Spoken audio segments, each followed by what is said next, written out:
and welcome, like only Santa Fe can do it, Foster and Kimberly Gamble.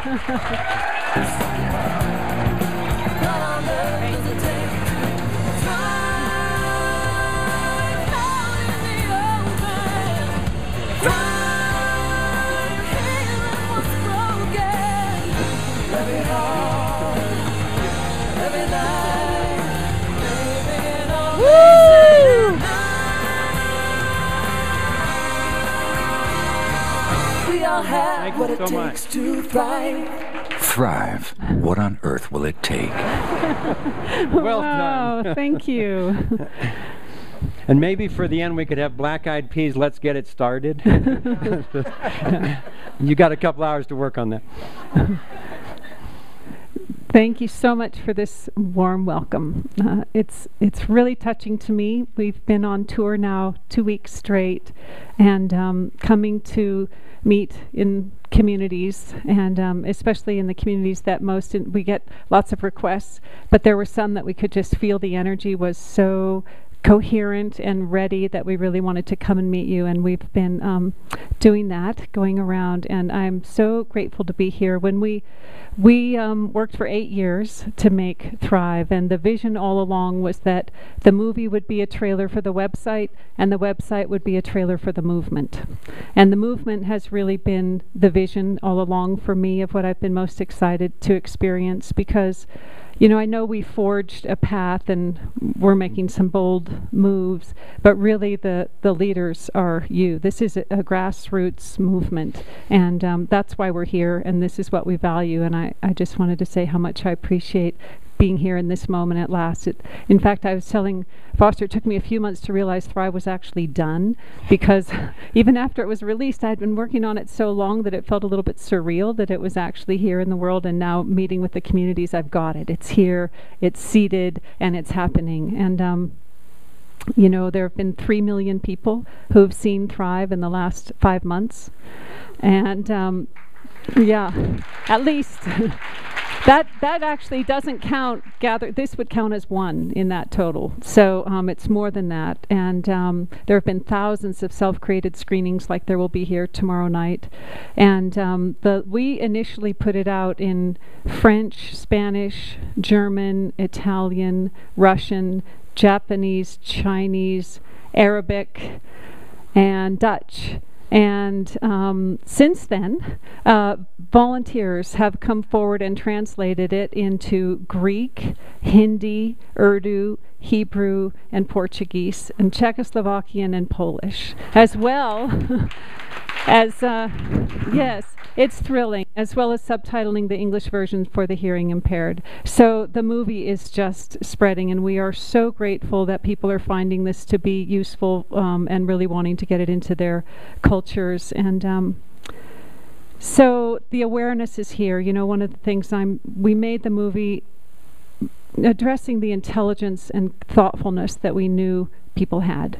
And that's in fact what's happening. People are ready and awake all over this planet, and it is just catching hold, and this is the tool that we wanted it to be, so that we can really engage now in the leverage solutions, which is what really tonight, we can each say a little bit, but we really want to interact with you and engage about solutions and talk about what we can be doing and seeding these local communities with the tools that they need, that you need to really move this thing forward. The other thing that I'm finding and being so encouraged by really has to do with courage, which is the other part of the equation. Because I think having the information is one thing, and then having the courage to do what we know needs to be done is the other half of that. And for me, I had a model of that with my grandmother. My grandmother, Amelia Carter, she lived to be 103. And she was one of the early suffragettes who worked to get women the right to vote in this country.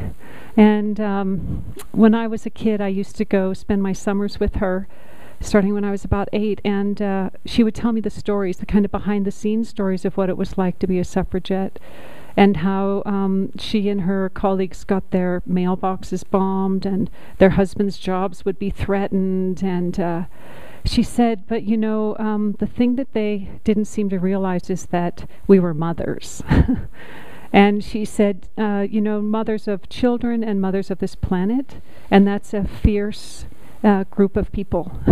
And so she really taught me a lot about navigating that fierce commitment to justice alongside a commitment to nonviolence.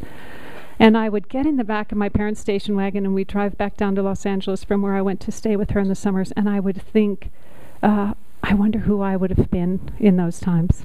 And could I have counted on myself to take a stand like she did?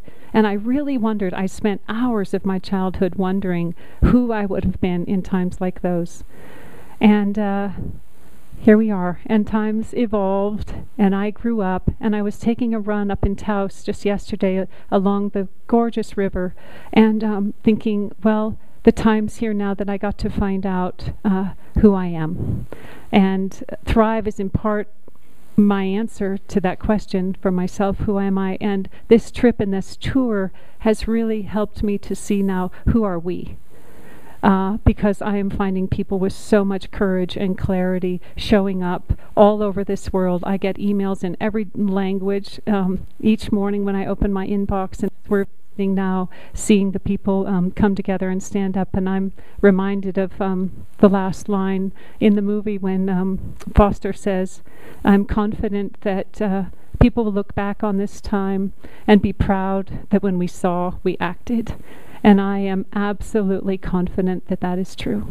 So thank you so much for this experience.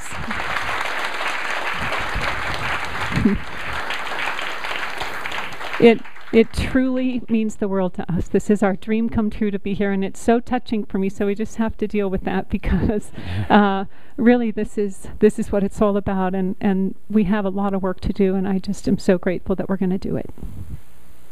Thank you. I am so blessed to get to wake up next to that every day.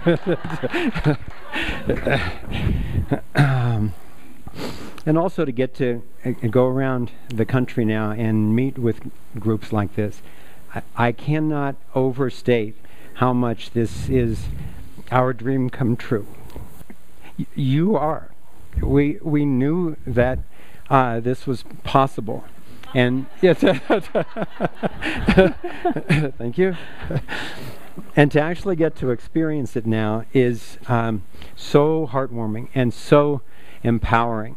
I really feel like anything is possible. You know, because you've seen the movie, otherwise you probably wouldn't be here tonight. You know how much we know, and there's a lot more than was in the movie. And I have not been as optimistic in 15 years as I am right now.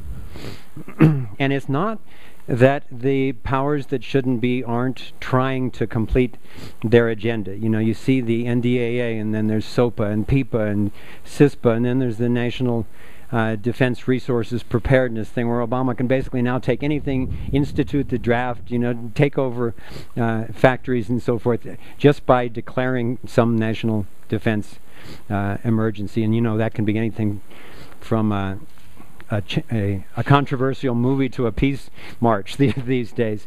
So it's not as if they aren't trying, except, as I said in the movie, we outnumber them at least 1,000,000 to 1. And even they are waking up. And as people are finding out what it is that's actually going on, then it's pretty obvious, actually, what to do about it. And we thought we were going to have to spend 6 months to a year just arguing publicly about whether or not the Federal Reserve was federal, and whether or not any human beings might actually conspire to the detriment of others or something like that. It's just not happening. There are, there's a few of those, and you can go on the debunking sites, which we're told by a lot of the people in the movie are badges of honor. If you don't have debunking sites, then you're not making an impact yet. So that helps, even though it hurts sometimes.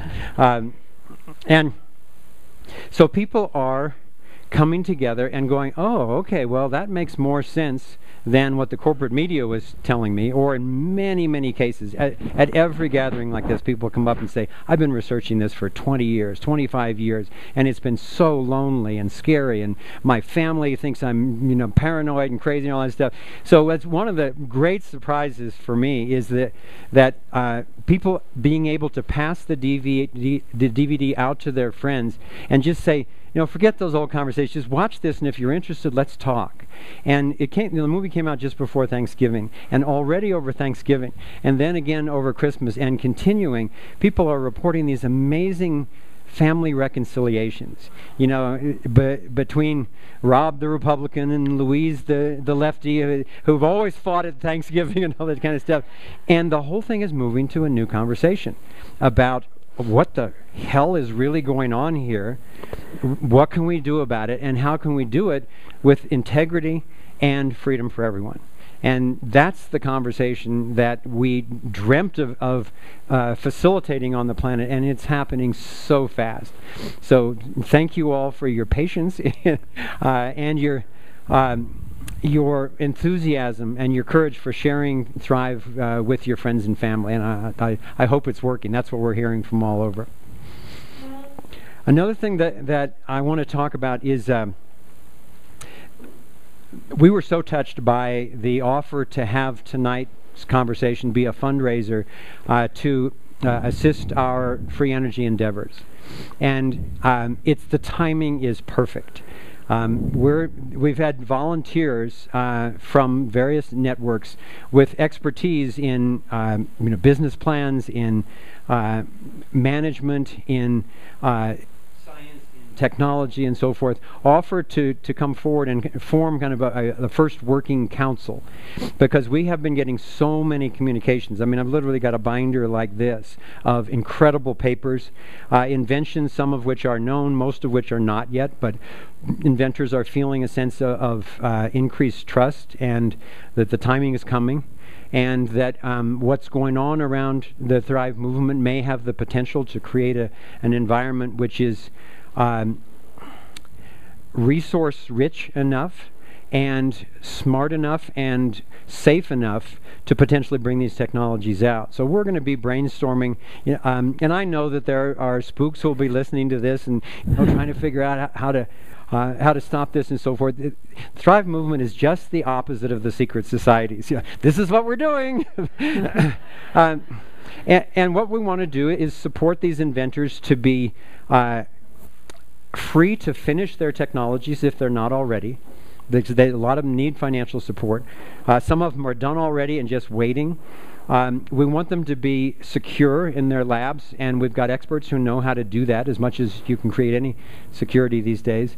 And we want them to be free of the risk of frivolous lawsuits, which is a really common strategy. So that's going to take a lot of money and a lot of planning to do that. But I'm happy to say that not only are the inventors and scientists really coming forward, but a lot of people of major resources who are very frustrated at having a lot of money, being very philanthropic, and yet seeing our world go down the tubes. And so they're looking for the most highly leveraged ways they can find to make a difference, and a lot of them are recognizing that bringing out these alternative energy devices has a lot of potential to do that. And not only with getting the technologies out and kind of rescuing the economy and the atmosphere and stopping wars and all that kind of stuff, but also just shifting the paradigm to having proof of principle that we live in a sea of infinite consciousness and boundlessly abundant energy, if we just know how to access it without violating it. So the funds that whatever comes our way from tonight, and thank you for that, will go immediately to helping the meeting that we're going to be having coming up very soon, and some of the travel of some of the people who will need to come to that meeting from out of town. So I can't thank you enough. It's no wonder you've got a psychic channel on the team here. You're right on time with exactly what we need. So thank you for that as well.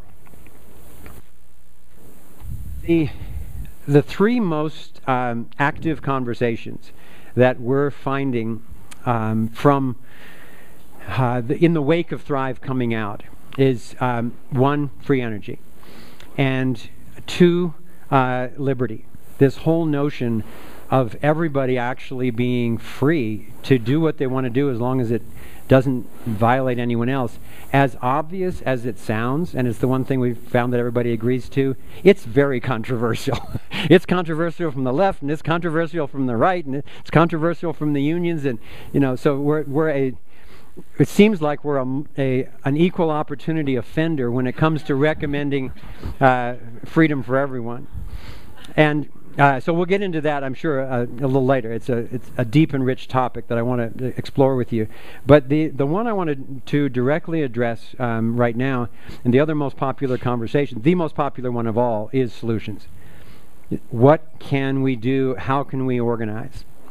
And I was invited a few weeks ago to go up to Olympia, Washington, to address and then work with and attend workshops with the first national summit of Occupy leaders from sites all over the country.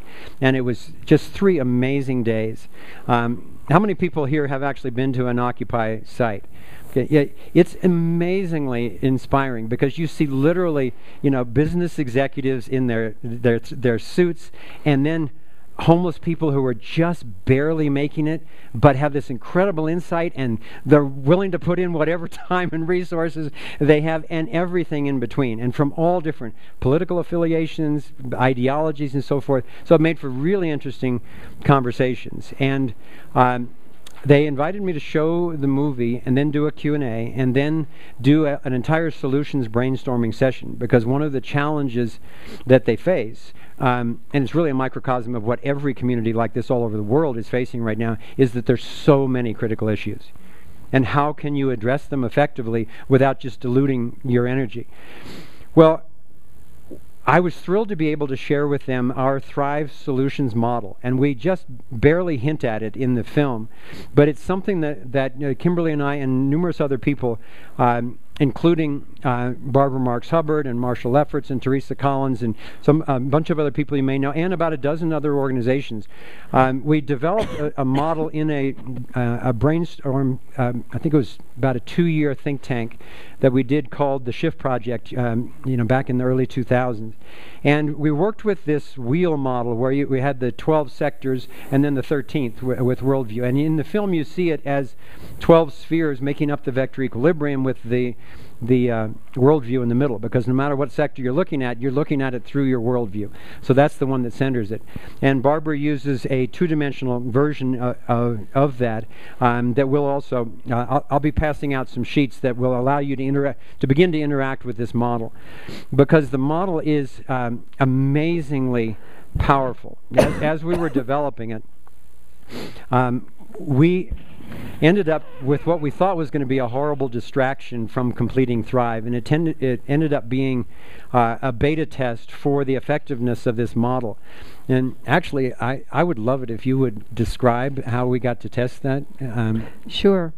What happened was George Bush, in conjunction with Homeland Security, had a $1 billion 10-year plan to do an aerial spray over 7 million people in Northern California for this light brown apple moth. It's a fruit-infesting moth that was doing no damage. And so the plan, I'm sorry I have this cough. If anyone has a cough drop, I'll take it. You want me to keep going for a while? No, I'm sorry. I can do this. I think if I can't, you can take over. Oh. I'll Thanks, open that's it all for I you. need. Thank you. This will do it.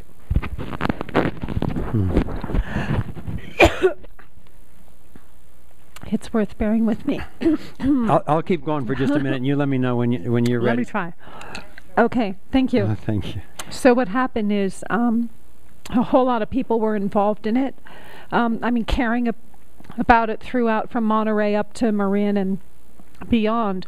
But they were just we were all concerned, but there wasn't an organizational structure. So what we did was we called together all the people who seemed to be concerned about it, in a leader way, and had them come over and had this model that Foster will get into more, but the point of it was that people could identify what part of the concern was most naturally the one that they were kind of inclined toward. Like, there was one group that would follow in health, the health implications for the animals that were the birds were dying, and Others looking at the ramifications of the endocrine disruptors for people being sprayed, and others, we wanted to follow the money and find out who was funding it, and someone else wanted to get the Freedom of Information Acts, and someone else wanted to do the lawsuits, and anyway, we could organize in a way that we found out someone else wanted to make the posters to convene the meetings and get people going. So out of our general concern to stop this aerial assault of poisons, it turned out there were people with lots of different passions that we could naturally plug into and get the whole job done. And in fact, within 6 months, we stopped this program.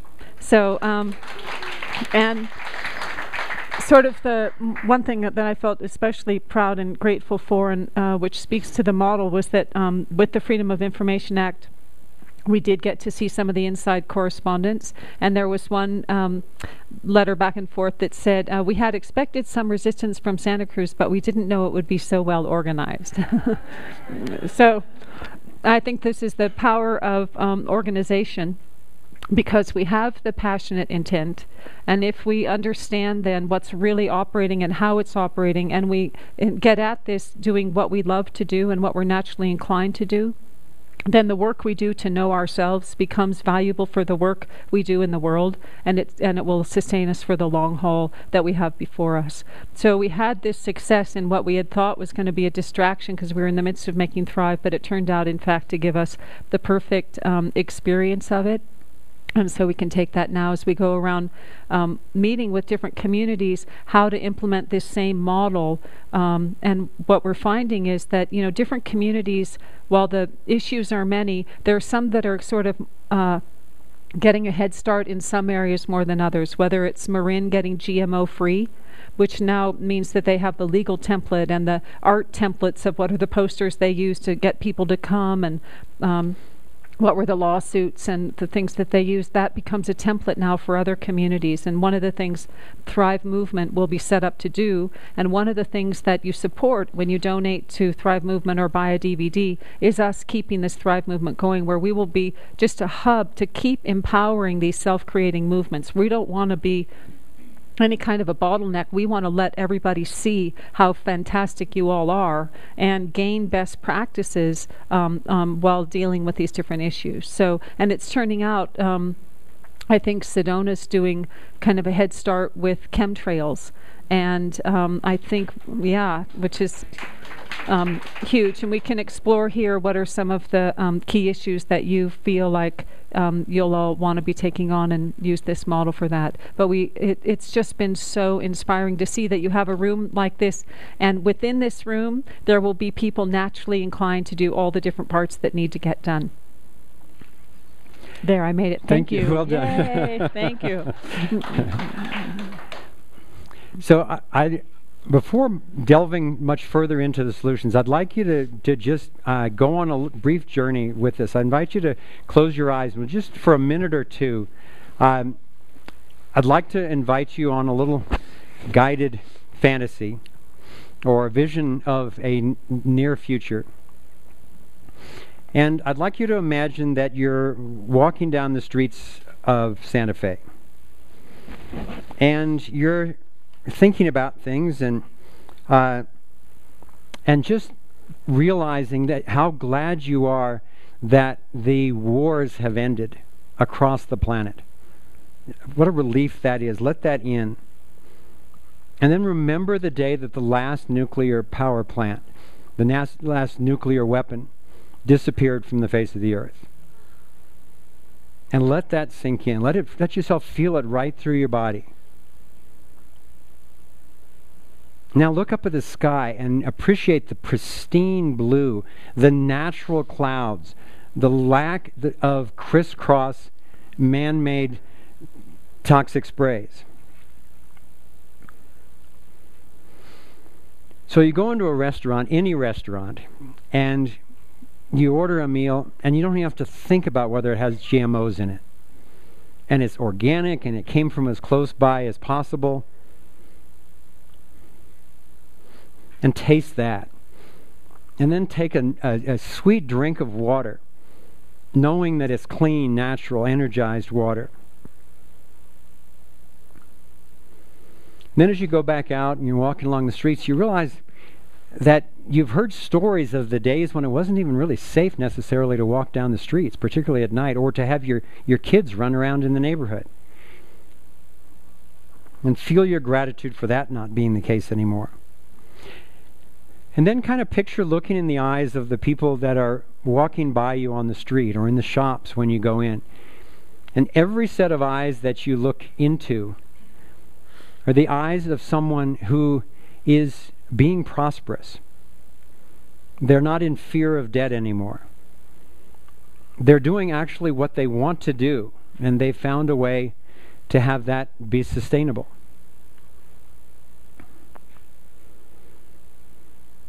As you walk by windows and you see people meeting, feel the vibrancy of the creativity, because you know that they're sitting there talking about creating and manifesting what they're actually here to do.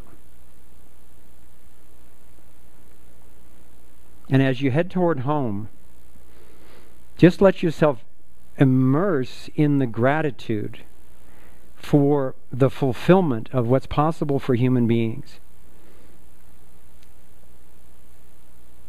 And really register what that feeling of gratitude feels like.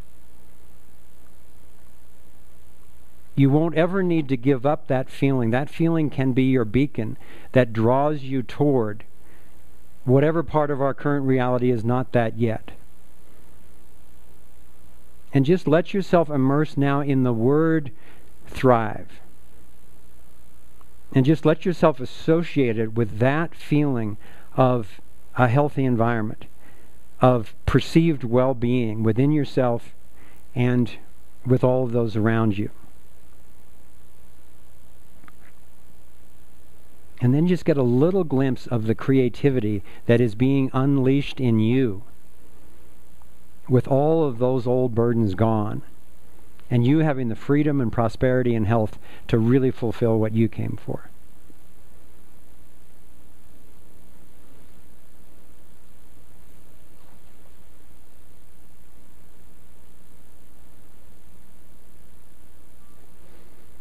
Okay, when you're ready, let yourself take a big breath and come on back.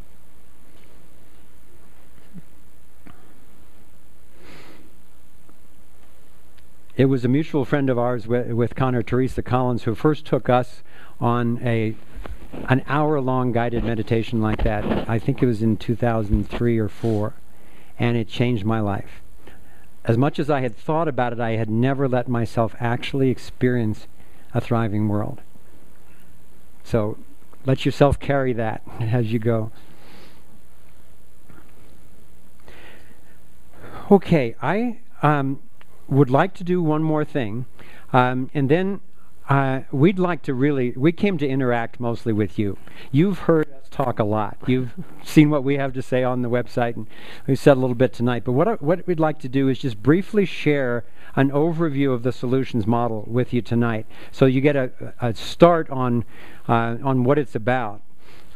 We were just in Boulder, and then Denver, and then Loveland, and in Taos. And in each area, there were already solutions groups forming, and we're sharing this model. And it's just palpable to feel the excitement of as people begin to get how it can empower what they actually want to do themselves, and how it can connect their community with others. So if a couple of people would help me, I'd like everyone to have a copy of this to look at as we,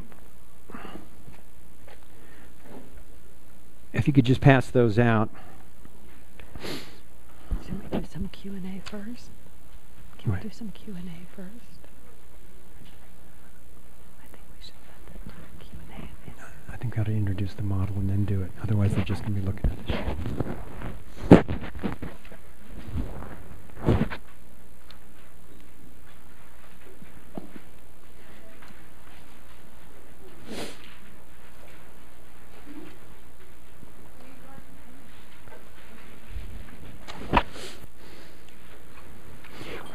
While people are passing those out, I'm going to go ahead and invite you to start doing a little self-identification.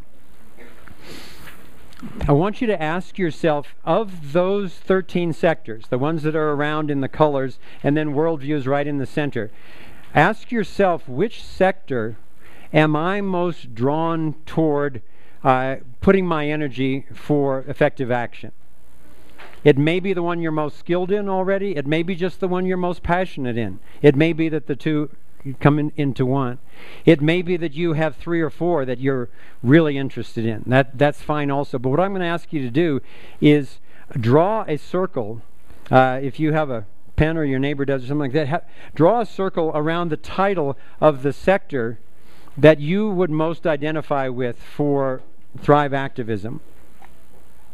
And then you may want to draw a dotted circle around the title of other sectors that you're potentially very interested in participating in. Yeah, and it's not a final answer or one that you can't change as issues arise that we're working on. It's just a natural inclination related as close as it can be to your purpose and to your passion.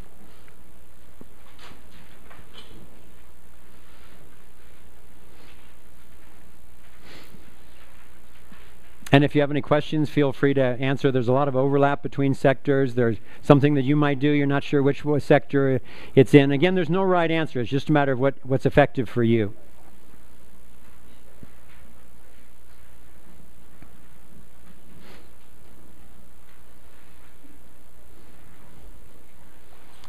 So as some people are completing that, raise your hand if you're drawn toward the education sector. Okay, we got a bunch of those. How about economics? Okay. How about spirituality? Right. How about media? Okay, arts. Cool. Science. All right. Health. Infrastructure. Now, this is what happens in almost every town with infrastructure. What is it? Is it like plumbing? Because not a lot of people are associated with, the electric wires or the roads and that kind of stuff. But what's happening is there's a surge of interest in infrastructure because the free energy seems to fit best in infrastructure because it's going to be providing energy worldwide. Okay. So now how many are into infrastructure? Okay, great. Relations. Great. Worldview. All right. I may have left a few out. None of them are any more or less important than any other. But look how they're all strongly represented just in the group that's in the room tonight. Okay, so I'd like you to go on to the second level of self-identification. This is kind of giving yourself coordinates where you can find your location. We call this levels of engagement. I want you to ask yourself, am I someone who would rather work on immediate needs? Actually going down and working in the soup kitchen, or if you're a doctor, going to where they don't have health care and helping out, that kind of meeting immediate needs? Or are you someone who'd rather work on systemic change? Would you rather be working in the political system or the media system or the money system or something like that to transform and bring integrity to the systems which, because of their dysfunction, are causing so much suffering and immediate needs? Or the third one is the consciousness shift. Are you someone who wants to be working in the philosophy, in helping people clarify their worldview, helping them align their vision with their purpose, with their action? Because it's from the worldview that the systems get created, and then the relative function of the system determines whether or not the immediate needs are getting healed or whether they're getting worse. So ask yourself, in your sector, the one that you chose, would you rather work on immediate needs, systemic change, or consciousness shift? And again, none of them is any better than any other. They're just all needed.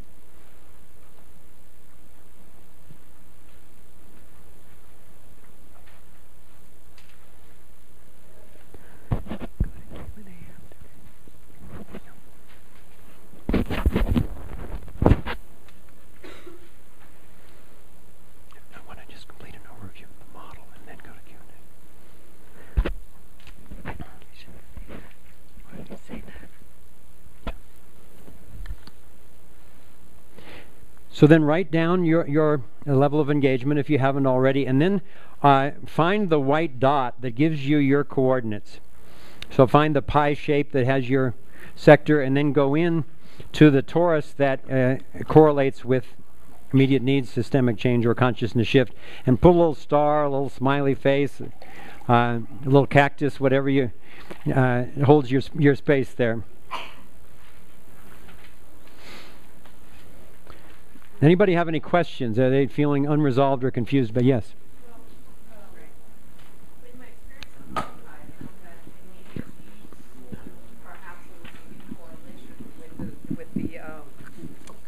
Hi, thank you.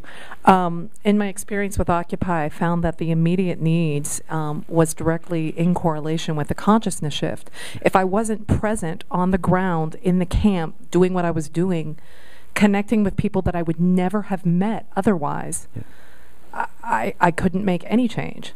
And so these feel kind of separate when I don't think they are. Right, exactly. This is like a, it's like useful to identify, the fingers and the palm and so forth, but dangerous to forget that it's a hand. And there's one consciousness, or infinite consciousness guiding it. So yes, there's complete bleed over amongst different areas. But if you've got a particular sector and you want to work on immediate needs, of course you need to be as conscious as possible while you're doing that. And that's one reason why worldview and consciousness shift is at the center, because you're going to be completely ineffective if that's not operating at least pretty well.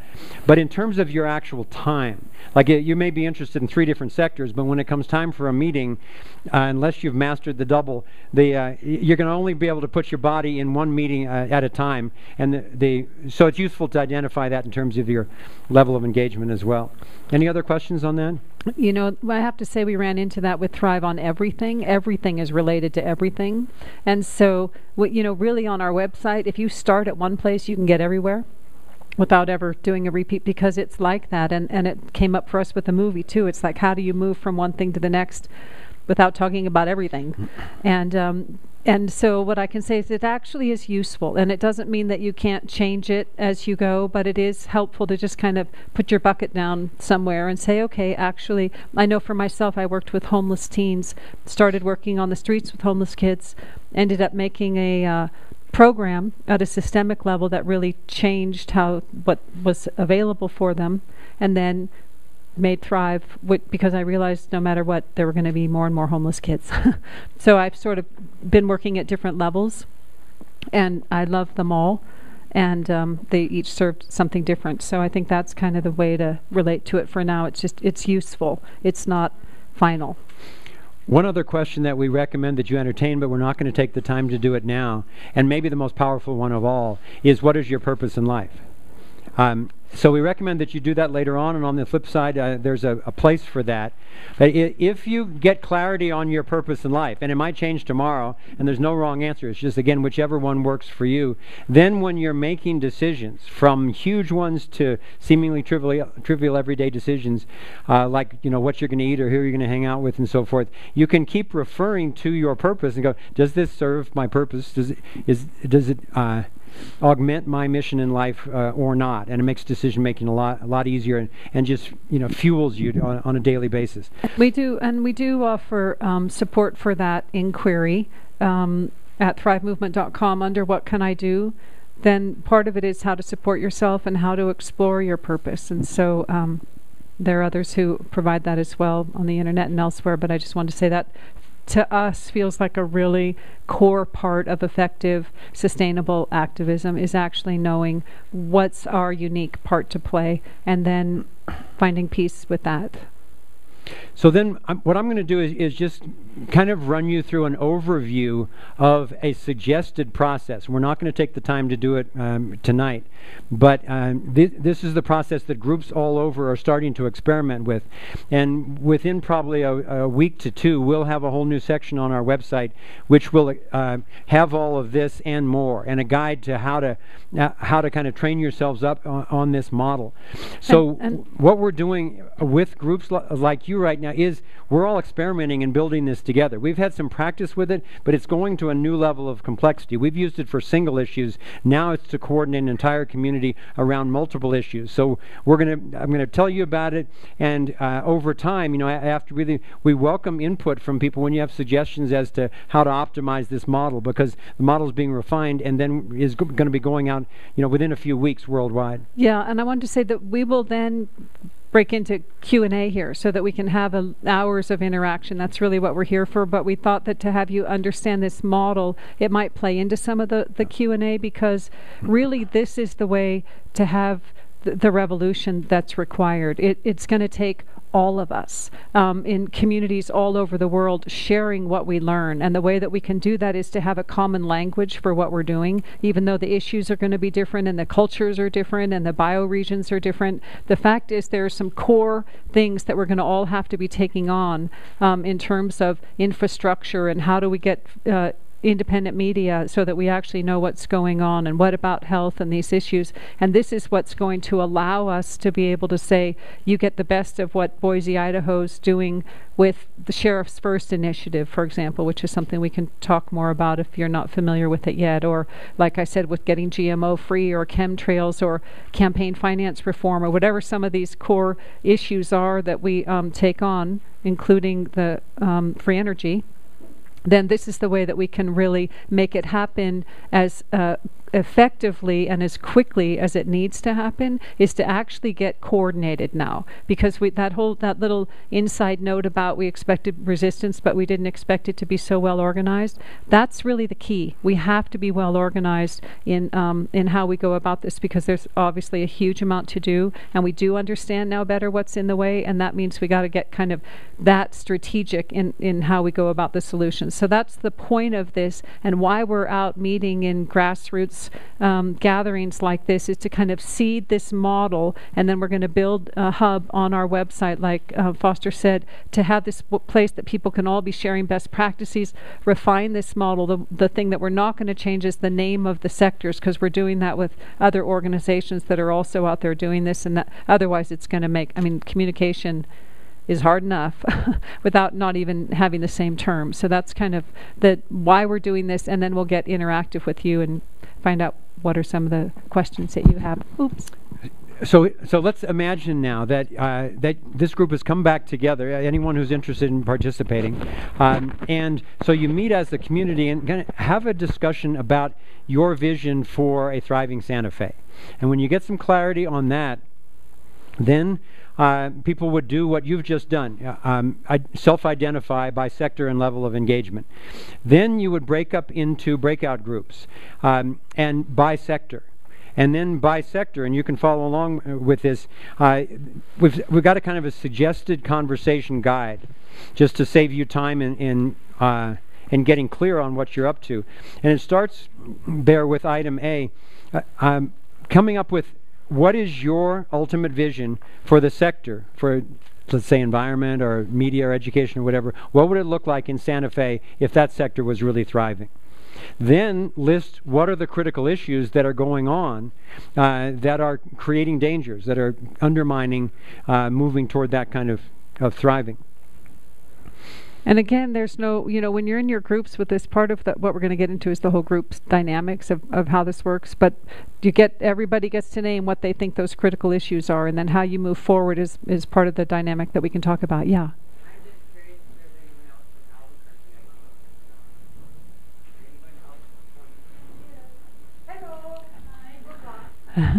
And we have been contacted by some people in Albuquerque who are very enthusiastic, and I don't know whether they formed a formal group or not, but they're on our list of people who've indicated that they want this to happen. Also, I don't know if we'll have time to do much with that then, but Kimberly and I are coming to do a keynote talk at the Tesla conference in Albuquerque at the end of July. So it'll be fun to meet some of the folks there then.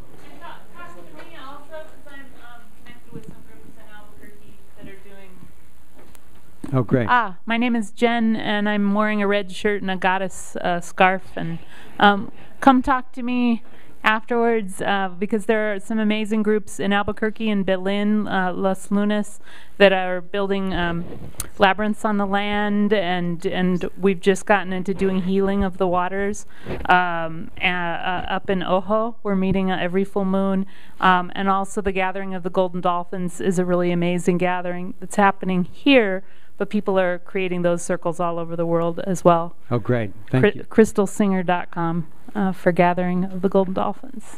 Yeah. Okay, thanks. So then when you've identified the critical issues, you may or may not be able to address all those critical issues depending on the interest and the person power that you have, but then you can prioritize those issues. And I'm just going to keep augmenting this because you're going to also know what other communities are making great headway in. So it may be that you're very concerned about chemtrails here and about GMO-free, and it turns out that you have a community that you know is ahead in one of those, so you're going to focus on the other one, and that's part of what the hub can help provide, is that feedback so that you know where everybody else is all over this blessed planet.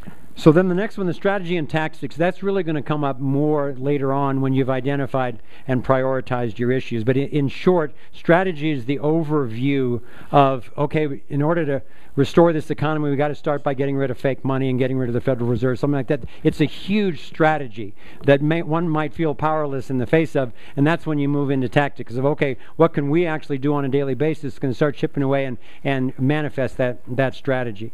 But you're going to identify what's in the way in education, environment, whatever in Santa Fe. And then once you've set your course, then identify milestones and indicators so you'll know whether or not you're making progress, and you'll be reporting it back to the central group that I'll describe in a minute. And if you register what not only the vision is, but what the current status is, and put that on a number 1 to 10, then as you make progress, you can actually have a little meter where you see, oh, we're making progress. And when you've met a milestone and you know you're going in the right direction, then we highly recommend that you get very good at celebrating. You probably are already, but it's really critical in activism work, and it's usually dropped out, unfortunately. We also recommend that once you divide it into sectors, that as individuals, you do your homework on the Thrive site and go to that sector where we've already got vision, danger, opportunity, critical issues, solution strategies, resource trees. We've tried to save you as much time as possible, and then you just adapt that and add your own creativity, and it'll just save you a lot of time. Okay, then once you've got kind of squared away on the initial level in your sector, and someone will arise to be the note taker, and that person will also be the person who will, either one person or two people, will represent that sector to another meeting of what we call the Whole Systems Council that is comprised of representatives from all 13 sectors. So let's say the key thing we've found is to get some sort of schedule on the calendar, because once it's on the calendar, you've got a structure for fulfillment, and then people just start showing up and stuff starts happening. Whereas if you got to organize a date every time you want something to happen, it just bogs down. But let's say, for instance, you meet as a community once a month, and then you meet as a sector, say, every other week.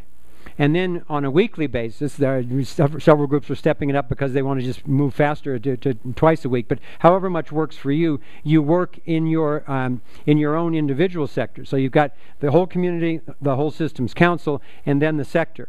And you might even have subgroups for the critical issues that you've chosen to work on. But the key is that what's happening in your sector gets reported to the Whole Systems Council. So the Whole Systems Council gets to hear what's going on with the entire system. And then there'll be brainstorming there where somebody says, okay, we're working in an environment, we're going after fluoride, but we need some flyers, and so we need some artists and media people and so forth. So at that Whole Systems Council, you'll have a representative there from arts and from media. So you start cross-pollinating and matching needs with resources. And this was a lot of the power of it, because people are doing exactly what they love to do, and if they've got the time to help you out with what you need, then you can access it so much faster than if you don't happen to have that in your particular sector or issue. And you'll find, like in the those who choose justice, for example, in that sector, there will be some lawyers who are going to help help with the lawsuits that are needed. And we're going to provide them the templates of all of that work at thrivemovement.com. So when you go to do it, all of the work that's been done is then there. It's just like template after template after template. That's our job here now. That's the next final offering of Thrive. Really, it was the movie and the website. Every book, organization, person, movie that we used that in the course of putting together Thrive is available on something called the resource tree at thrivemovement.com by sector. So it's at the bottom of every page on the website. A lot of people haven't even found it yet, but it's a whole software that we developed where you just click on resource tree and this thing will come up and it goes through all 12 sectors and takes you to DVDs and websites and books and that kind of thing. And so our intention here with the hub that we're creating, and we're creating it after this trip because we wanted to learn from the process and find out what needs to be refined here before we put it out in this way. But that's, we're really the template of everything. So for example, now if you want to do a screening of Thrive, you can go to our website and there's a template with the flyer that shows here you put in your town and that kind of stuff. It's all ready to go and available. Or so we want to be able to do that for if I'm organizing around the GMO free stuff, let's say, here's the template of the lawsuits, here's the template of the flyers that we use, here's the resources that we found most useful, here's what we ran into that turned out to be a real drag, let's save you the trouble, that kind of stuff. So we want to do that for every sector on all these core issues and the critical issues we've identified, like Foster said, because there are a minimum, when we did Thrive, we said there's what's the minimum sufficient amount that people we feel need to understand in order to really get on effectively.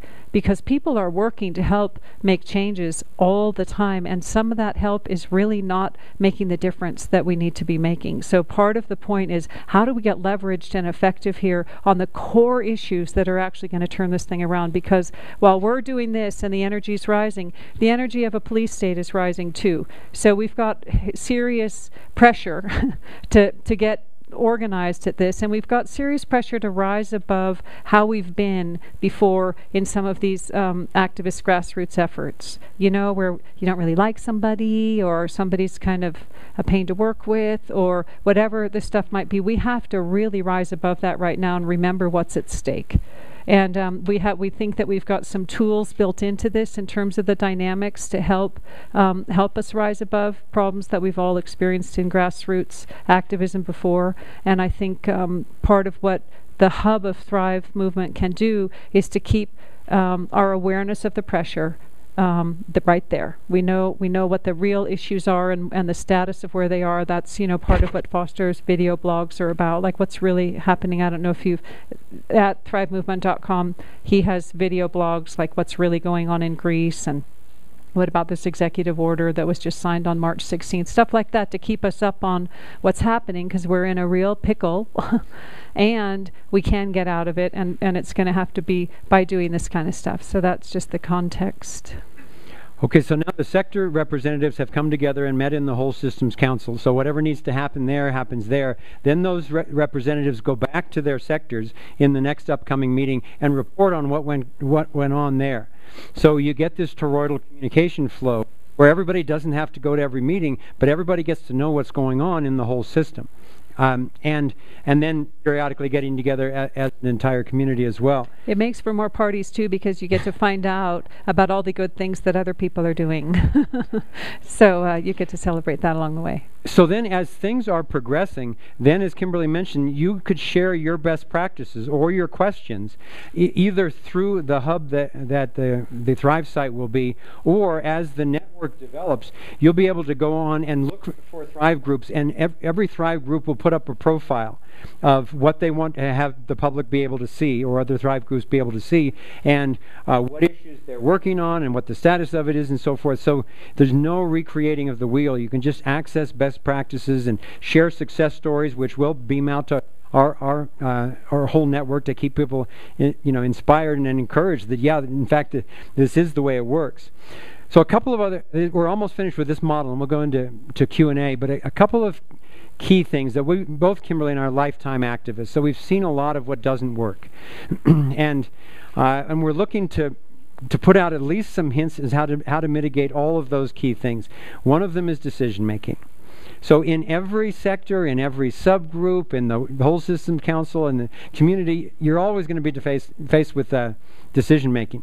So we consulted with a Native American chief who was in the movie, Yvonne Peter, and said, you know, you've been doing this for thousands of years sustainably. How do you do it? And basically, you know, the Native Americans taught us a lot of our democratic process. But one of the key things that he taught us, you want to describe that one? Yeah, we had a great conversation about this. What he said is that the most important thing is that every single person's contribution is valued. Now, it can't be that we wait around for unanimous decisions and not even for consensus. That sort of the order is you go for unanimous. If that's not it, you go for consensus. If that's not it, you're going to have to go for majority rule in order to make things move forward. But the difference is that the dissenting votes are not just discarded. The concerns are articulated and they're left on the table so that at every subsequent meeting, that dissenting concern is brought back and revisited. And it turns out that whether or not the person then feels like, you know what, it turns out that concern isn't something that's playing out and I can see that you guys were right. Or it turns out, you know what, that person had a concern that the rest of us didn't recognize, but in fact it's coming to play. And so it never goes away until it's truly resolved. And it's a key part of it because you really, you know, one of the things is this whole notion of majority rule is, you know, it has its limitations and we really miss out on a lot doing it. And we really, everybody who's stepping up now to be engaged, we need everybody. There's no useless person and there's no unnecessary contribution. It's just that strategically we're going to have to move forward sometimes, but this is the way to do that in a way that everybody feels respected. And it sort of sets the tone for another thing that we found that really has to do with allowing people their natural way of relating. You know, when we were doing, I'm sure everyone's experienced this, when we were doing the moth work, you know, there were several people, but I think of one guy in particular who was really a difficult person to be within a group. He really didn't like to be in the group, and the group didn't really like him to be there. But he cared. He was very concerned, and we wanted his participation. And it turns out he just, you know, at one point I remember when you were talking, he said, I just want to go off and do this research. And it was like, great. Go off and do the research and come back and let us know what you found. And he actually did key research that led to the lawsuits being as effective as they were. But he did it on his own because he didn't really want to work with a group and it didn't work for him. But to stick with it and find out what is somebody's way of being, and if it isn't to work well in a group, what can they do on their own and then feed it back in? Or maybe two people can do better on their own and feed it back in. But to really expand out now, remember what's at stake, life on this planet, and that we're really so close, you know, I mean, the pressure is on, as you know, and so to continue to rise above. And I think that, for me, that's even part of, it's kind of on the same trajectory as courage, actually, where you just have to go a little further than you're comfortable going. And I think that's what we have to do now in our relations with one another. And one of the things about the relations sector is that often there are people there who can help in conflict resolution and communication. So that's one of the resources there when you do come together and do this sharing of needs and resources. And we recommend also identifying those people before a conflict arises, so that because they're going to happen, and that way you have people already set up and you know it's normal. It doesn't mean that it's failing, it just means it's part of the human process here. That's pretty much the overview, except I want to close by saying two things. One, the only thing that we ask in order to be kind of Thrive affiliated is, one, that you use the same sector titles. Because if you do, then we can be coherent worldwide. And as soon as people start to changing it, just to let you can, after the first level down, do whatever changes you want. But if we can stay aligned on that, and there's already over a dozen groups, I mean, prior to even to Thrive coming out, there's a dozen groups using those same titles, then we can coordinate in a way that goes fractal and holographic and is unstoppable. And the only other thing we require is that the solutions that you come up with not create any new violations. So if take going and being violent in some way, we're not in support of that. If it's going to take creating a new tax against people's will to take their money, which is under the threat of violence, then we don't condone that. So find another way. Do it with the money that we freed up through getting rid of the other stuff that the taxes are already going to while that's shrinking. So my final thing is that with this kind of system, this experience becomes a global experience. As I said, it can be a fractal holographic system where everybody's creativity is included. There are rules, but no rulers. And it's unstoppable in terms of if the powers that be, if they want to try to stop something like this. I mean, shortly after Occupy had gotten active in New York, I saw this amazing interview, a CNN interview with the police chief, Kelly, there. And the reporter was saying, well, aren't you concerned that this is going to get out of control? And he says, well, yes, we are, but his eyes kind of roll back and say, we're not quite exactly sure what we're going to do yet, because our usual protocol is we identify the leaders and we tell them to come down to City Hall and we show them the regulations. And they ask for a permit, and if we decide to give it to them, they pay for the permit and they go do their thing. He said, first of all, we can't find the leaders, and secondly, they don't seem particularly interested in our permits. So this whole decentralization is really key, because first of all, no one can organize and run and tell other people what to do effectively on a large scale anyway. And second, it's just not what nature does to be effective. Try going into the woods sometime and finding the ruler. Yeah. Okay, so that's what we want to share as a glimpse of the sectors model. We also want to take a break in about 15 minutes. So you get a rest, a stretch break, and then come back. But let's get started a little bit on question and answers, because this is our favorite part, where we get to find out, what are you feeling? What are you thinking? What are you doing? What are you wondering about? So if we've got some mics.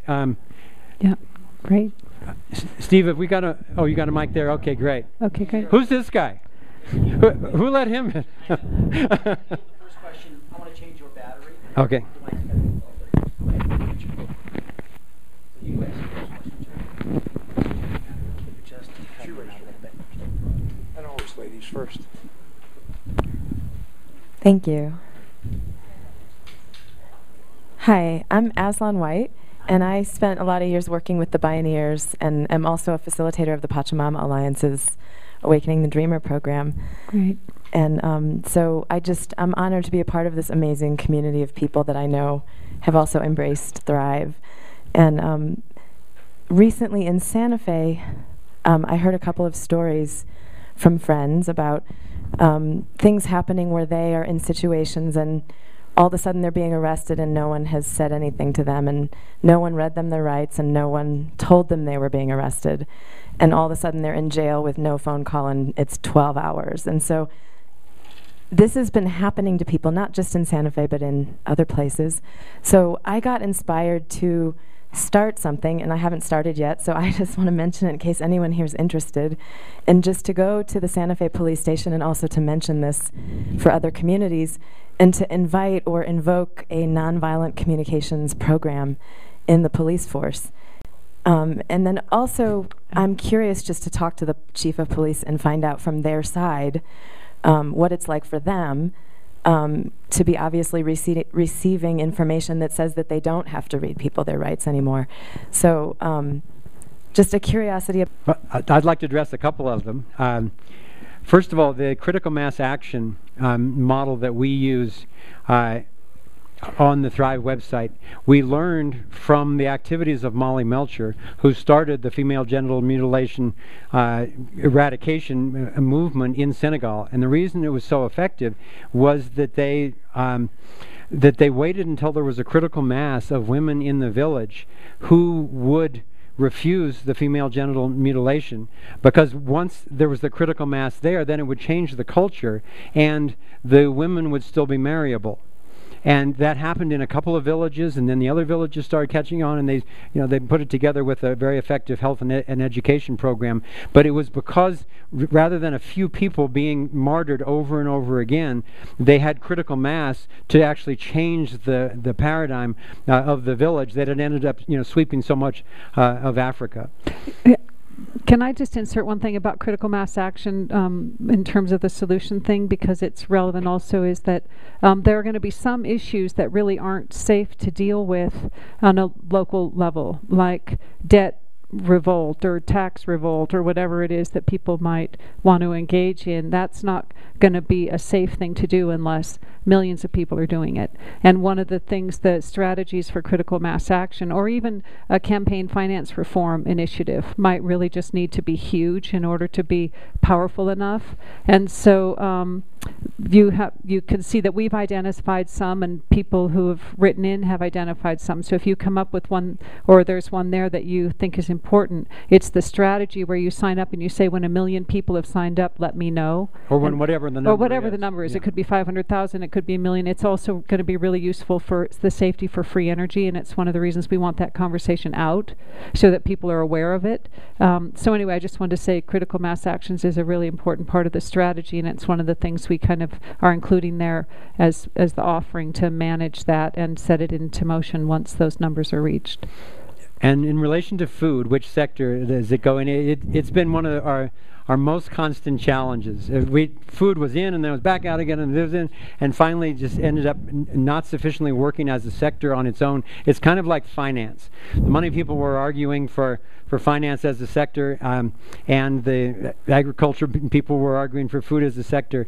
But ultimately, what the group aligned on was that food, depending on which aspect you're being active in, can fit really well under health or environment.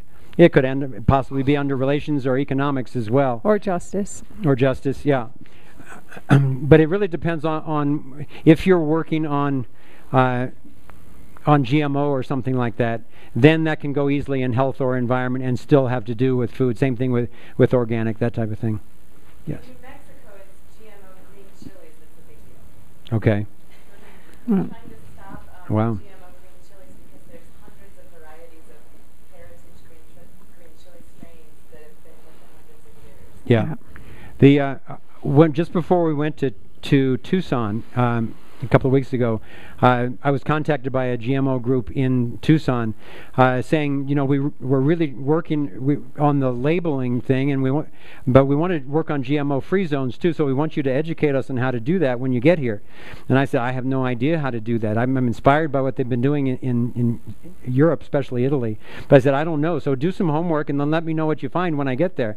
So they, in fact, found that that Marin County has successfully gone GMO-free. So now they're the model for the rest of us. And this is a perfect example of how these best practices get shared, and then you don't have to reinvent the wheel. Okay, another question? I'm Cynthia Canyon. I own Trend Magazine, and I get to stand up. My question is about having the intuition to change and build new business paradigms, and how the independent business structure used to work really well in the country, and now just being challenged by the corporate lies structure that you can't rely on. So building these new independent business structures, kind of like market co-ops, where they're small businesses but they're not really owned by anybody, and we all in co-ownership kind of manifest this independent business. And I think, I'm trying to build this paradigm based on your concepts, but I'm running into that nobody has that structure set up, and I'm not allowed to build that paradigm yet. So that's my question. I don't quite thoroughly understand yet. Are you saying how to support the independent business paradigm from the attacks from the big corporations? From the old structures, like music, everything in music has already been written. So there should be structures that do work, but from the old structures, building a new business paradigm for independent business owners to start thriving. Yeah. To start creating money through the changes. Right. So they can still work and pay themselves through the building of their new businesses. And they're not so much owned by themselves, but they're owned by groups of maybe 7 or depending how many.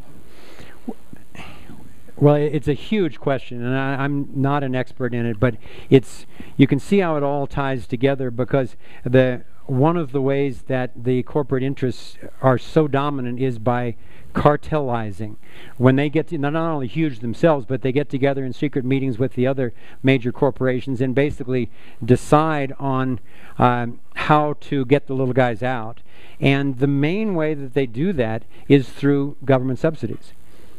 Walmart is subsidized, Exxon is subsidized, Halliburton is subsidized, and therefore they can afford to sell at lower prices than the true free market would have.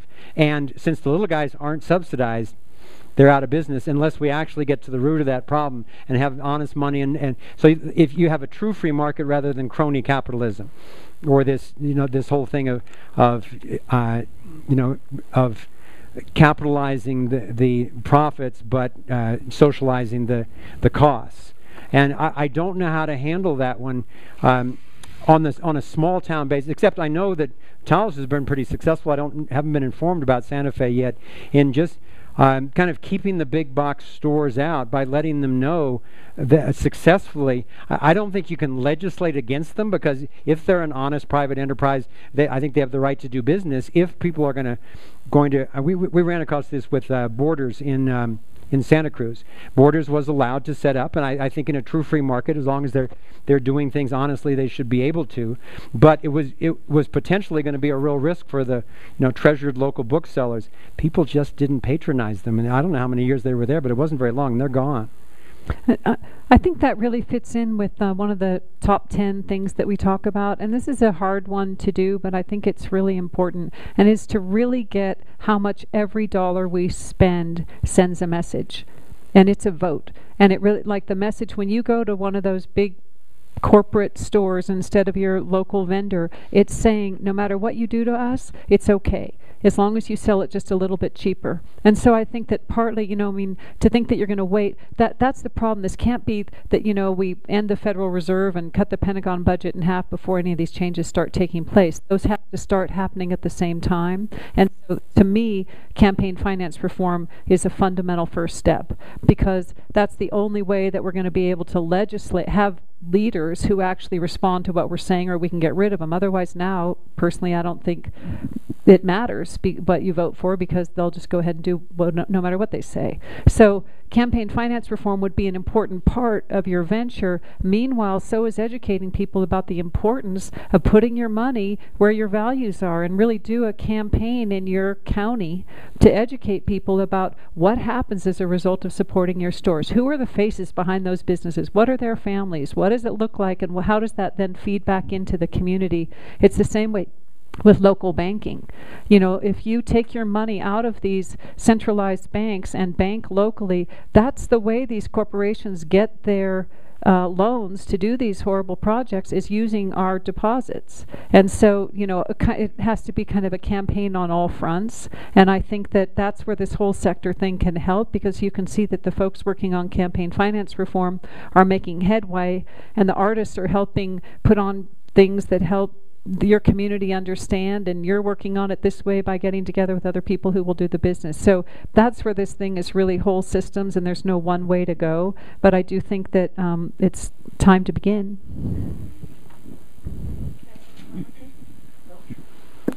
So I have begun. Instead of just Trend, which is a national magazine that has educated people over 12 years to the community, I started since 11/11 and the seeing of your movie with 200 people at the rail yard in Santa Fe, which was an awesome experience of Unity Mind. Started building this new business structure that I hope is a model. It's called EcoSource, and it's a reflection of sustainable action in this community. Great. So I think we're all beginning. Oh, well, write into thrivemovement.com and tell us about it too, because we really like to highlight these creative things that people are doing. So tell us about it. That's everybody's favorite thing is success stories, when they see that other people are doing it. There's a question over here, and then maybe. Okay, there's my alarm too saying we need to take a break soon. So go ahead if you want, and then we'll do it. I'm Bruce Berlin, and I'm with an organization called We Are People Here, and which our main goal is to revive democracy, campaign finance reform and whatnot.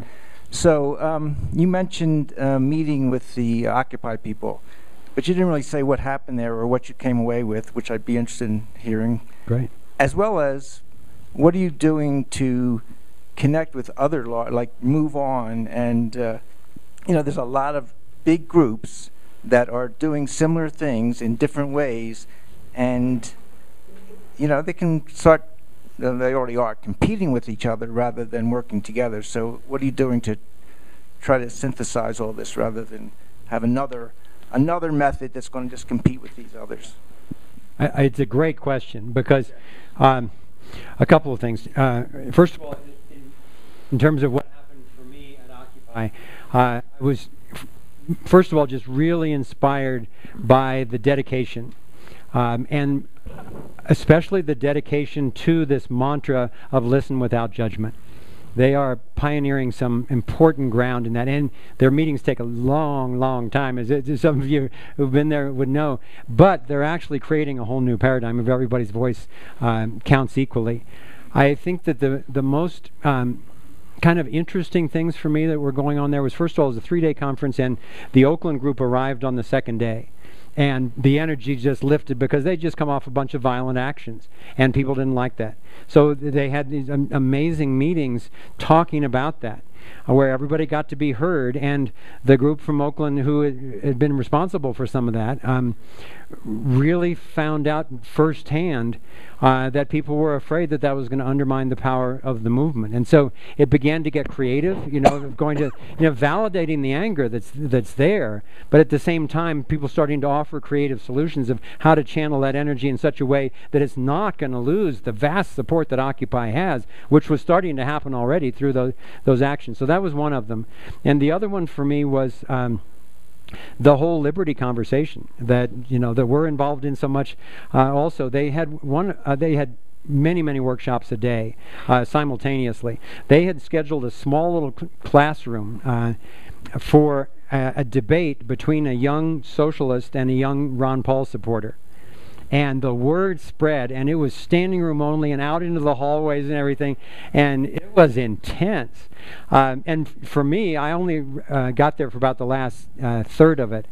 But what I really saw happening was that even though it was very heated, and there was a fair amount of defensiveness and positionality in this and that, but the commitment was to finding out where do those morals, where do those ethics meet? And that's where we're so committed to this conversation of non-violation, because I don't agree 100% with a bunch of Ron Paul's stuff, because as you know, we're not big fans of government, and he's basically a minarchist. I think he would do a great job of shrinking government. I don't know if he would get rid of it entirely. The time was right. And on the other hand, I love the notion of taking care of people in transition, but I'm certainly not a fan of socialism from history and just the coercion that's involved in that. But what I saw happening in that conversation was people were starting to put some identifying factors on what's going on in all the general councils, the general meetings anyway, of what is the new way of listening and speaking, what is the new way of treating money, what's the new way of doing business that transcends the old political polarities and the old coercions which don't work. And that, to me, is the most exciting conversation, the most necessary conversation on the planet. So that's a glimpse of what I got there. As far as the second question, I have to say, like, our real intent, you might have an additional answer to this, but how I relate to it is that what I was looking for was a global tool for people to be self-empowered. Like, I actually want to work less as we keep going here. I'm really tired. I have grandchildren I want to be with, and this was like the best use of me to do this, and I've been very committed, and I will continue to be. But we're not looking to run a big organization or be leaders. We don't want to be like a Move On. What we really want to do is provide a hub that allows people to be taking these common tools that we're providing, and we'll pay to have the websites stay up when it's hit all the time, you know, that kind of stuff, to provide it. But really, that's it, to really have this be self-created movements all over the place that we're looking. So if it empowers Move On, fabulous. If it empowers any of the existing movements and organizations that are going, that's what we would like to be. We don't really, in fact, with the introduction of us as leaders, it's funny, someone said to us that we were like blockers, you know, like where we go out and take some of the front heat, and then it makes it a little bit easier for people coming behind. And I feel more like that than like someone who's going to say, I don't want to be a leader of a new movement. I want to have truly empowered people in the best ways I know how to go back and empower whatever it is that they're already doing. So that's my best answer to that, is that we're really not looking to be a big organization. We're looking to be smaller every year and just to provide the tools. And in fact, we really have taken the tools that we use, like one just to mention that we have available before I forget, is we found that sometimes we would be doing some internet research and find something really valuable and quote from it, let's say, and then go back and try and find it and it was down, especially if we talked publicly about it. Suddenly the site would disappear, that article would disappear. So we developed a software, our web geniuses developed a software that could go out and actually make a PDF of an article that you find on the internet and come back and have it so that you can keep track of it. And that's available on our site now for anybody to use with your research, so that we don't lose these resources as things get taken down. So that's really like our role, is just to provide the tools, as many tools as we can. We think of the movie as a tool, the website as a tool, and now this solutions model as a tool. And hopefully it will just empower people to do what they're already doing. But I don't want to compete with Move On. I would add one thing to that, which is that what we're finding is loose alliances are most efficient. Partnerships take lawyers and accountants and absolute kind of ideological alignment and, you know, leadership structures and all that kind of stuff. But, you know, we're big, we've been supporters and big fans of Pachamama for quite a while. I'm really grateful for the education that the Zeitgeist movement has done, even though I don't agree with a bunch of their economic visions, for instance. Move On has done a fabulous job, and at the same time, they seem to be pretty narrowly into the progressive political framework.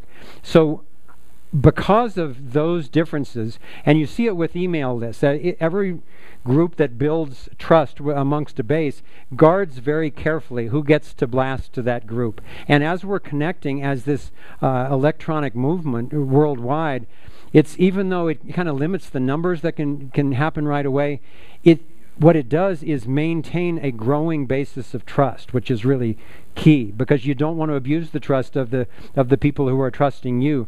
So when there are actions that some Move On or Pachamama or somebody is taken, if they publicize that to a lot of groups, then each group gets to choose, am I aligned with that one or not? And I think that's going to be the key, is that we can come together very fast, not only as, you know, thousands of Thrive groups all over the world, but connecting with Occupy the way, you know, we are already, and connecting with Move On and so forth. And in the process of that, the conversation will tease out what's the moral basis on which we can align. And that's why we keep coming back to this, for us, to the non-violation principle. Okay, is this a good time to take a break? Sure. And then we'll resume.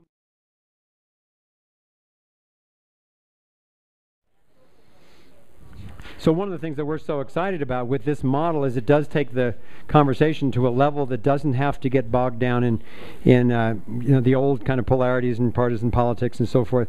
So Catherine Austin Fitts, whom many of you may know and have seen in the movie, a friend of hers just wrote her this letter recently. She said, "Dear Catherine, I just want you to know that the Thrive movie event and dinner, which you helped us present to a very appreciative audience in Ojai last month, had some transformative results. Our co-sponsor, so-and-so, Director of Transitioning to Organics, tells us that, quote, local nonprofit organizations that would not even talk to each other before seeing the movie are now actively working together."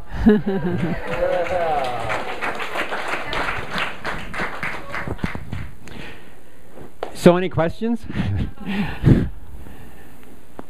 What are you wondering? Here's one.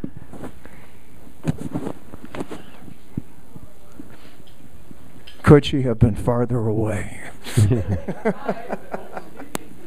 Well, I do have one question. I mean, everything that's happening here is based on an open internet. Is there any precautions, ideas, or what happens if they do succeed to shut down the internet? Yeah, it's a very powerful question. It was my major concern. Once we got the movie out and the website up, most of my immediate concerns had gone away, but my major one left was, will we have an internet to keep informing one another and organizing? And I've been studying it for a long time. It's just continually under barrage from corporations, governments, the UN, everybody, and so far successfully fought off. And I was really delighted with a couple of things. First of all, when the whole Egyptian uprising happened and they shut down the internet, within 24 hours I got an email, I'm sure some of you got it also, with a list of 28 workarounds where people could stay in touch with each other electronically. And I thought that's just such confirmation of the brilliance that's out there and the knowledge that's out there. And my prayer had been all along that the brilliant computer whizzes that are all over the planet would somehow align with one another and just keep it open and free. And then shortly after the movie came out, I was sitting at my desk and I got 3 or 4 of the same emails sent to me by different people, all like within an hour. And that was when the trailer first came out for Anonymous. And I watched that trailer and just wept. It's like, oh, thank you. And then one of our friends who is one of the heads of media at Occupy LA was visited by some representatives from Anonymous, because she was at that time in the process of setting up a global secure internet live stream amongst all the Occupy sites in the world. And so Occupy knew about this, and they visited her and said, thank you for doing it. We know you're the real thing, and we'll watch out for you. And she said, because she's a huge Thrive fan, she's been taking Thrive around to different Occupy sites. She created an Occupy film festival at Sundance and showed Thrive there. But anyway, she said, oh, by the way, do you guys know about Thrive? And they said, because there were 2 anonymous representatives, and they said, yes, we've watched it, we love it, we know it's the real deal, and we've got their backs too. So we were really glad to hear that. Yeah.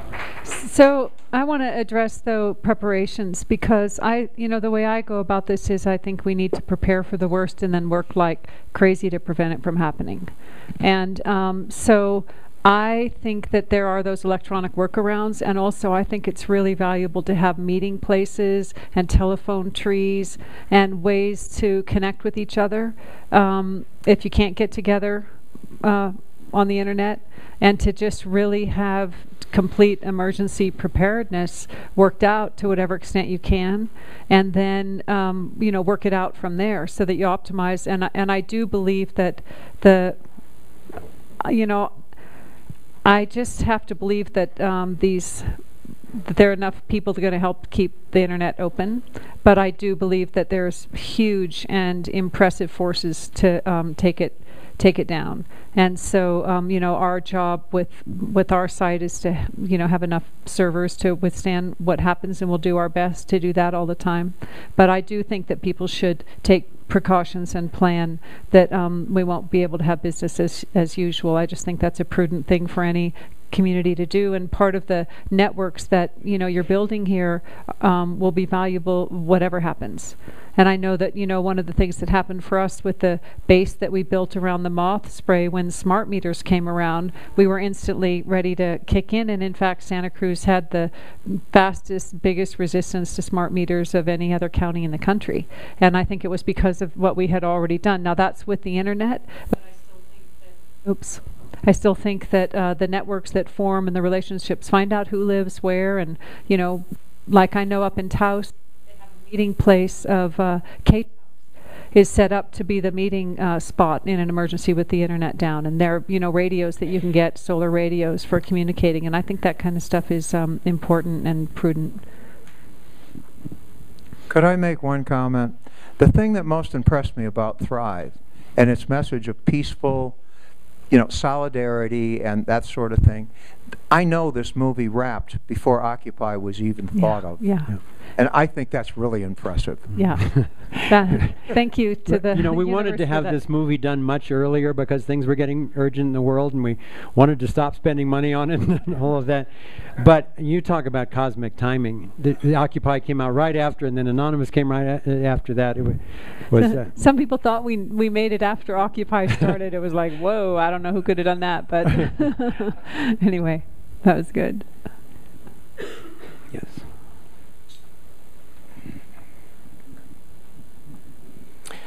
Hi, my name's Lane. You commented on Ron Paul just a little bit ago, and I've recently watched a YouTube video by a gentleman by the name of David Williams, and he went into some detail about the right of self-determination. Do you find yourself somewhere between the right of self-determination, which is maybe no government, and Ron Paul, or what do you think? Well, you can find an extensive analysis of this on our website, and if I had to label myself, it would be as a voluntarist. I think that for most of my life, I was trapped in a completely invisible ideology that Ed Griffin calls, and many other people call, collectivism. And the communism, socialism, fascism, democracy, there's been so many varieties, but they still all fundamentally come down to that a small group of people get to take your money and essentially do what they want with it. And that's the seed of tyranny. When a group gets rights aggregated that an individual doesn't have, they're always going to start building their power in order to keep their power, and for all sorts of other reasons. And it always gets out of hand until there's a revolution or somebody shuts it down. But with the weapons that are on this planet right now, we can't afford to do that anymore. And we could look at the end of life as we know it with the kind of revolution that could be instigated by a few people right now. So my total commitment, the only commitment I can stand for, is the right of self-determination for every human being on the planet, and that violation can only be used in true self-defense. Now, I've found everybody I've ever talked to agrees with that, except that they don't want to be violated. But I've actually talked to a shocking number of people who feel that they should have the right to violate other people because they know better what should be happening on the planet. And I used to think, well, the interest of the group sounds better than the interest of some individual. But it turns out that, that is what is putting us at the risk, I think, of not only police state, but, total devastation. And it's not just that the weapons exist and so forth, but that we haven't actually thought it through. And that's when we came out, we were attacked, from the right because we had some lefties in the film, and now we're being attacked by some kind of dyed-in-the-wool militant progressives who think we're on the radical right. They apparently haven't studied our 3 stages, where we're saying, what you guys are great at is exactly what stage 1 is, and we're actually looking for no authoritative state at all, authoritarian state. Now, most people go, oh, well, that's going to be anarchy. It's going to be blood in the streets, and chaos and everything. No, the word anarchy has been abused. It simply means, no involuntary government. It doesn't mean you don't have rules. You have rules protecting the rights of individuals. So then when you're looking, how do we do schools and roads and healthcare and all that kind of stuff, if you commit to not violating another human being or hiring other people or turning the other way when they do, then it unleashes this tremendous creativity. And there are some people like Stefan Molyneux. If any of you know, if you don't know this guy, they've got the most popular philosophy blog on the web. He's a brilliant guy, used to be an actor, so he's very entertaining and articulate. But he has spent years thinking through, along with people like Hans Hoppe and David Boaz and others, who are really looking to see what structures would emerge if everybody's freedom were honored. Because we've been so trained. Used to be you're so trained that the church gets to tell everybody what to do. And then it was, well, we've got to have the state. You know, who would take care of the poor and the sick and so forth? As if human beings aren't up to it. So we've got to assign some authority the right to do violence. And it doesn't play out. When you look at history, it's not the truth. The more economic freedom and justice there are, the more prosperous, the more secure, the more safe a society is. But whenever that gets identified, there's a wonderful article quoted in Ellen Brown's Web of Debt from the early colonial days when there was tremendous economic freedom in the U.S. It was the time of Ben Franklin's script and all that kind of stuff. And this was an article in the UK Times basically saying that this system has to be stopped, because if it's allowed to continue, and there were no homeless people at the time, if it's allowed to continue, all of the creativity, the great business people, they'll all go to America, and that'll be the end of royalty as we know it. So I think we're at that turning point where and I think it's a lot of what Anonymous is struggling to discover, is what are these new principles where we go with the beginning of the Declaration of Independence, where we actually all have inalienable rights, and then don't violate that with anything. Yeah, I want to speak to that also, because I think this is where the stages come in, because we are so far from being able to manifest this. And the point in our thinking is, if we have this as the beacon, then we know, starting right now, we don't do something that adds more violations. It's like if you're on your way to Hawaii, it's going to be a long sail, and you have to go back and tech, but you don't go away from Hawaii on your way there. And so that's the strategy, is to keep, and that's what's been so controversial lately. One of the things that's been so controversial lately is that this beacon that we're talking about really comes from a whole different worldview or paradigm that actually has abundance and human capacity at its core. And that's one of the places that it intersects with free energy, because I know that for me, witnessing free energy, which I've had the honor of doing, it is a spiritual experience. It is I wept. I mean, obviously I cry when I feel stuff, but I mean it's cold white light. And when you think about what it can do, you know, when you most really electricity is hot and gold, hot and yellow, you know, and so it's like a spiritual white light, and to know what that can do on the planet, and that we have it, and that we are going to bring it out, changes everything, including what would we do with ourselves and each other if we weren't burdened with, you know, having to work constantly just to barely make it and believe all these things that we're told that go counter to who we know we really are. And so I think that, you know, part of what we're talking about is that the people who can wrap around free energy, whether they've seen it or not, but know that this is possible, can also tend to wrap around the possibility of actually a completely different paradigm that goes beyond democracy and the notion of aggregate power. Because, you know, and it's one of the things about getting older that I actually really love. I love a lot of getting older. And one of the things is where things just start making a little more sense. You know, you kind of go, oh, okay, I finally got it. And it gets so obnoxious to have some people just tell you they've got a bunch of power.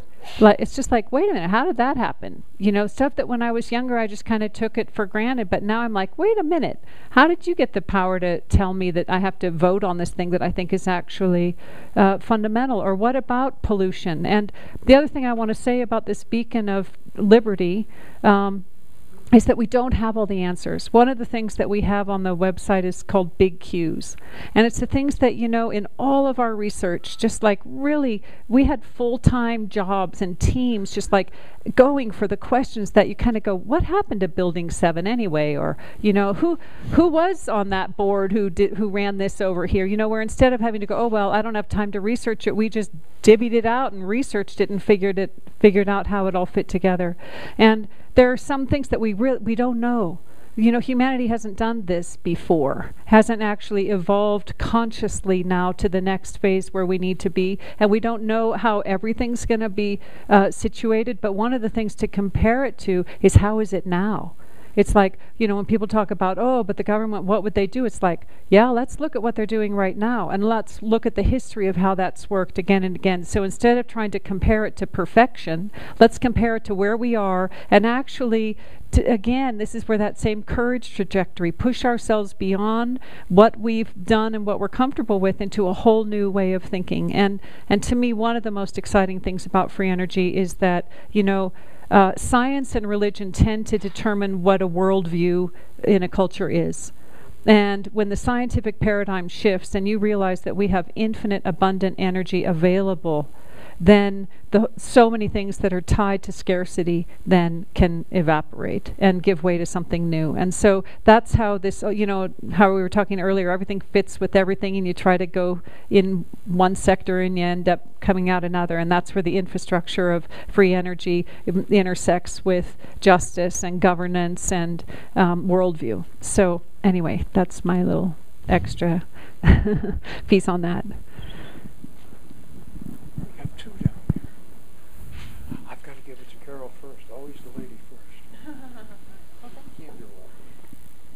Anyway, I have 3 questions, but let me just start with one. Since we're talking on that subject already, I've been around the energy dialogue for a long time, and so I'm very, very aware of how the repression of all kinds of energy, from fuel to free energy to Tesla, to even what happened to Rudolf Diesel.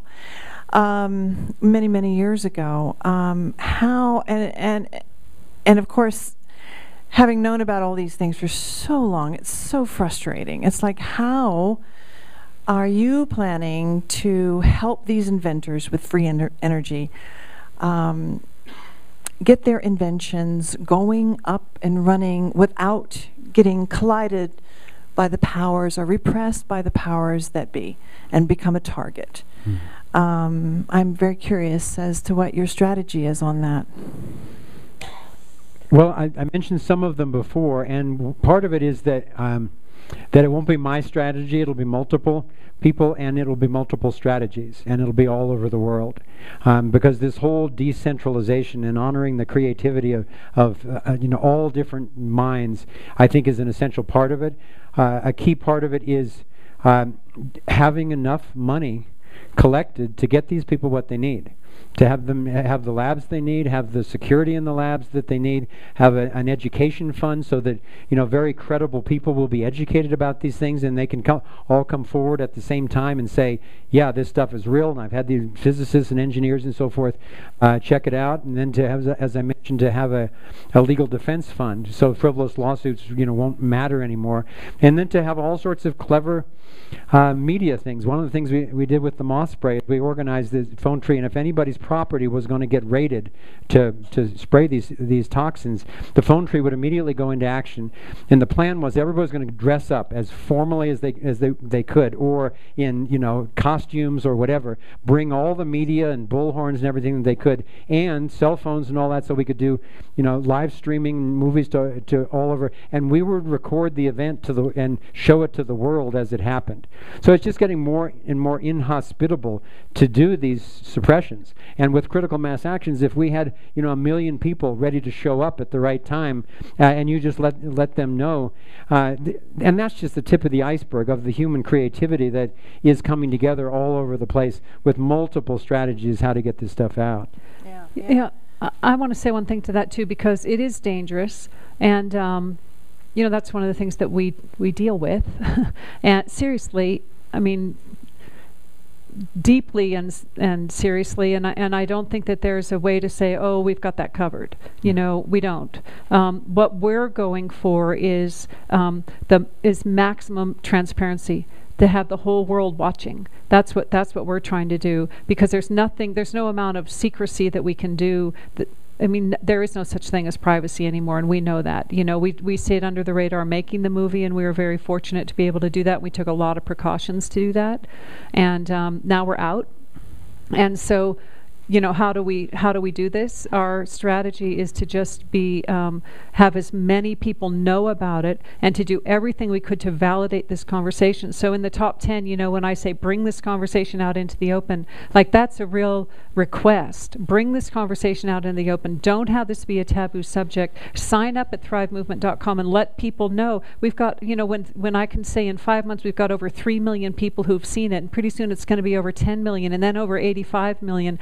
People are watching, and I think that hasn't been the case before. People can just disappear. People have just disappeared. As you know, we were going to film Malov, and then he was killed. That was a very serious moment for us, you know, in our work, and those moments aren't past. And at the same time, I really feel like the more of us who know about this possibility and demand this possibility and this conversation, the safer we all are. And the other thing, I think that we're in a unique position, just because of our age and financial position and the whole gamble thing, is that it gives some more credibility for some people and some more visibility for some people. And also because we put our money here, we do have access to other people with lots of money who are going, okay, I'll get in. They don't want to be the blockers, but they'll give the money.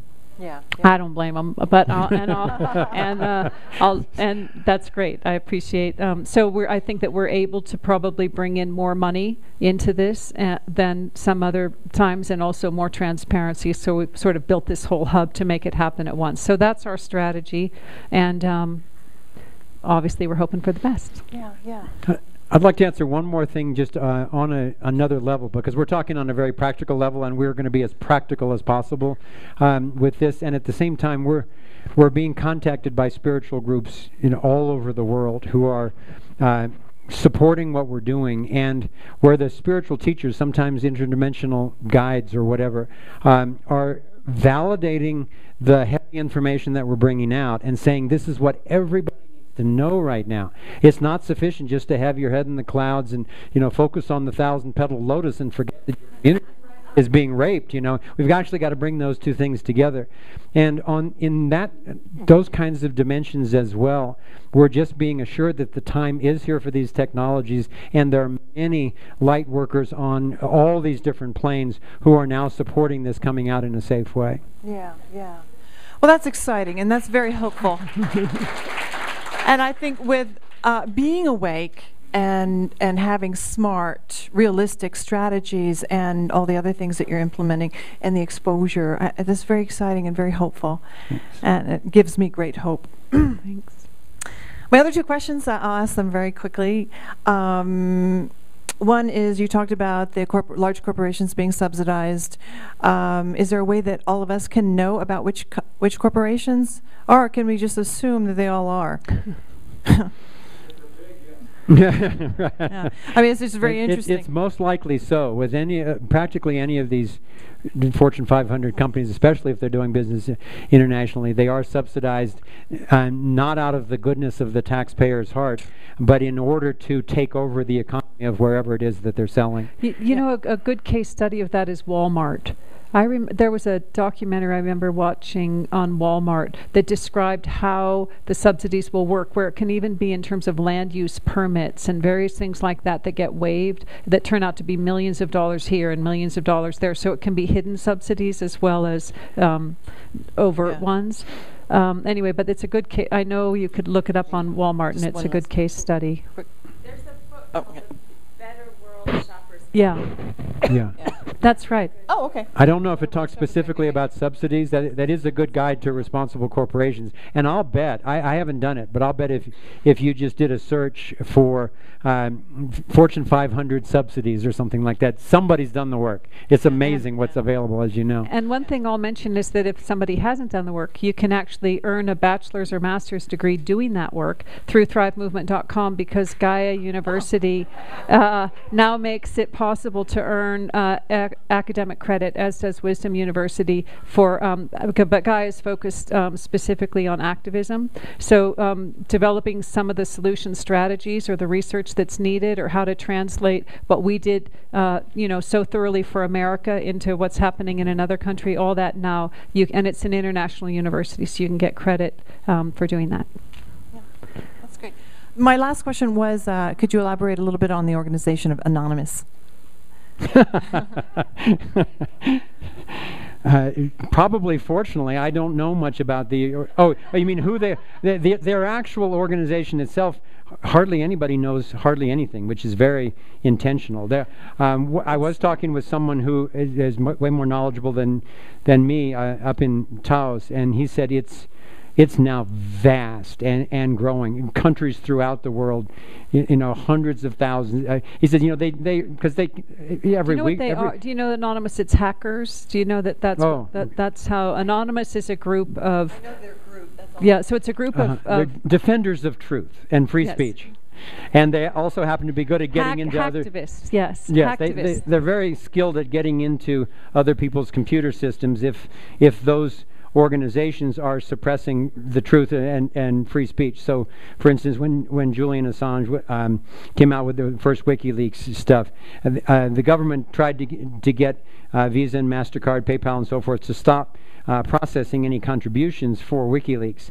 And so Anonymous came and shut down each one of those websites in a couple of days. They're like, whoa. And what happened at BART? That was another good example.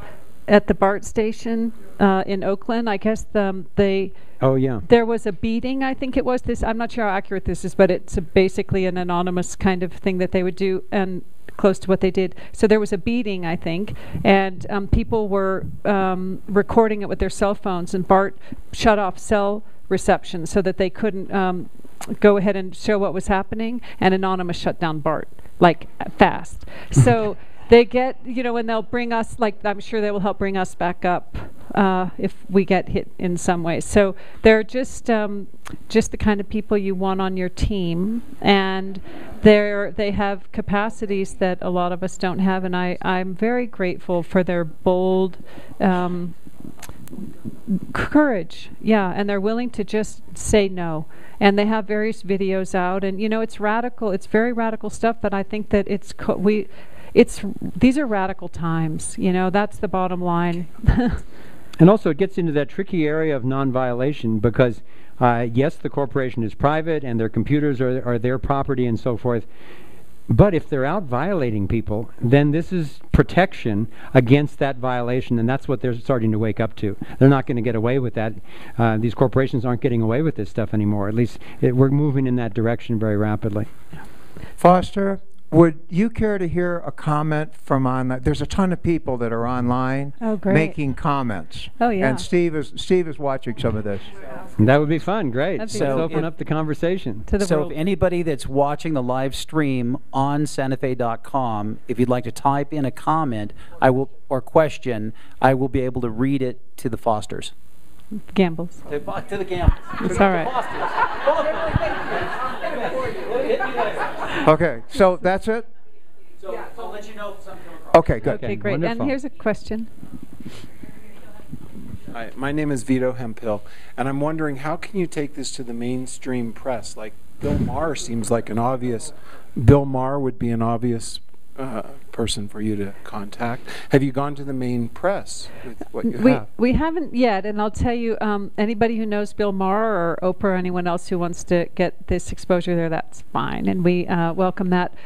Basically, what we have felt is that when Thrive is the global phenomenon, that will be the conversation that gets us into the mainstream, because the content of Thrive is very difficult to get on mainstream media because we obviously don't hold back.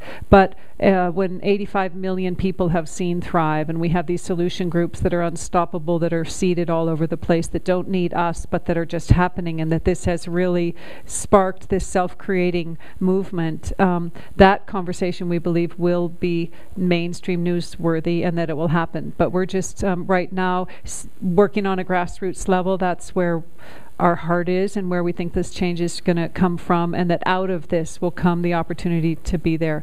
We did, however, end up in Japan. Hi, Japan.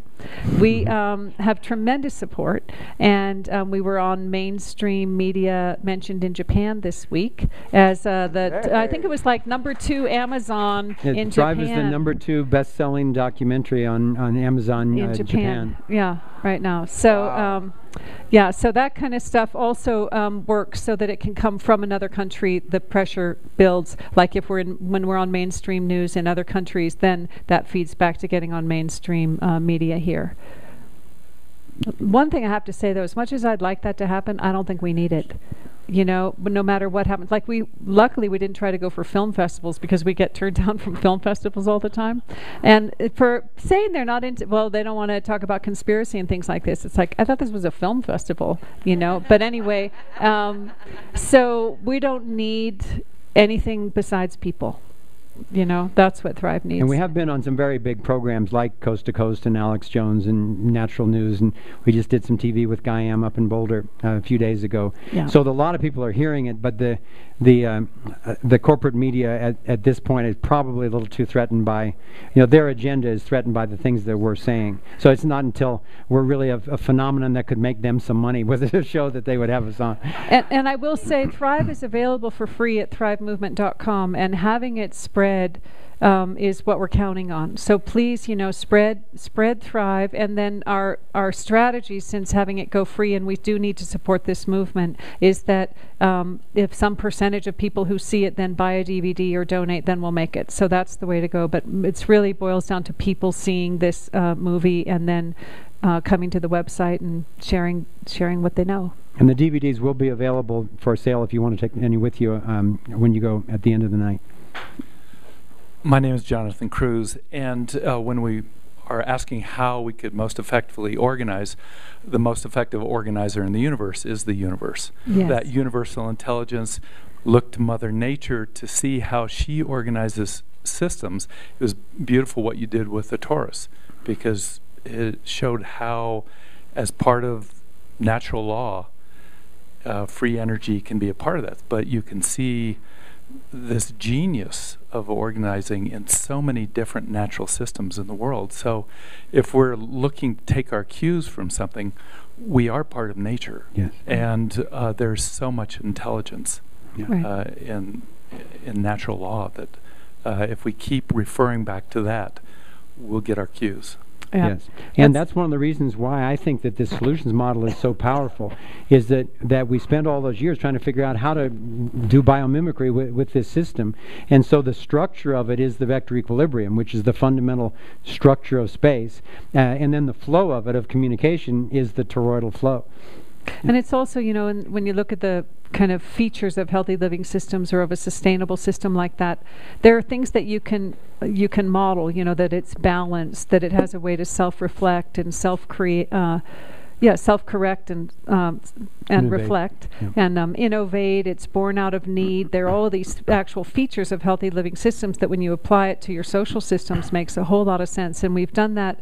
You know, one of the things that's happened that's gotten into this mess, in my opinion, is the lack of whole systems communication, right? So something goes on in the environment that doesn't take into account what's happening with spirituality or education or economics, when of course those things are all impacted. So one of the purposes, but, you know, intentions behind this model is that kind of cross communication is always happening, so that we don't, because it doesn't just happen always out of ill intent, it's just out of lack of exposure. Sometimes you just don't think, oh, the economic ramifications of this, I didn't think of it because I was only focusing here on this one aspect, or the health ramifications I didn't focus on. So that's part of the purpose of this, and it is absolutely based on the features of healthy living systems that we've spent a lot of time looking at.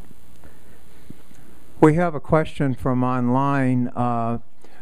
William B. Mayer of Orange Coast College. It says, Dr. Greer, how much involved with Dr. Greer are you? Sounds like a setup. Sounds like a setup, doesn't it? We interviewed Dr. Greer from the Disclosure Project because in the course of kind of trying to figure out what was going on, the choice was to look at people who seemed credible, and we purchased footage from the Disclosure Project of Edgar Mitchell, and that whole scene in there was from the Disclosure Project that we got from some of the many interviews that Stephen Greer had done with you know, astronauts and scientists and folks who were credible, and that was the position that we wanted to, and come out and talk about something in a credible way. But that's the extent of our relationship. One of our whole themes in this entire project was to find the gems from different people, the ones that we could really validate and which really contributed to the story. And the job he did, Stephen Greer, over the years of interviewing over 500 high-level government and military witnesses is an absolutely historic feat that I think we owe him a great debt of gratitude for.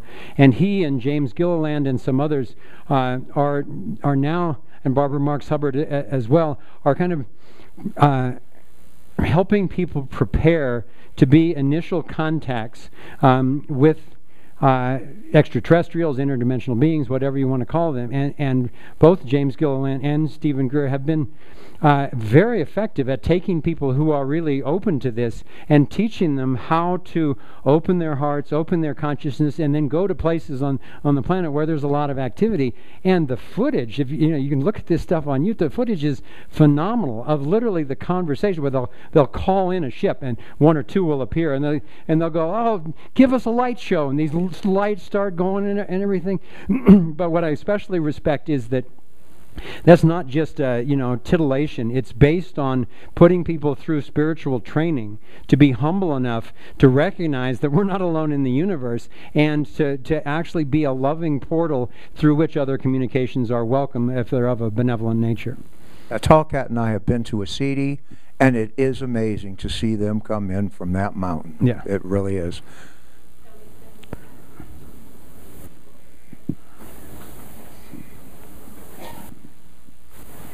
Hi, I'm Peter Chandler. Just a quick question. As we are to each individually be ambassadors for Thrive, is there a PDF handout to get the youth, or go in front of and be able to distribute little rave card or little postcards to say, give out 1,000 cards in an airport?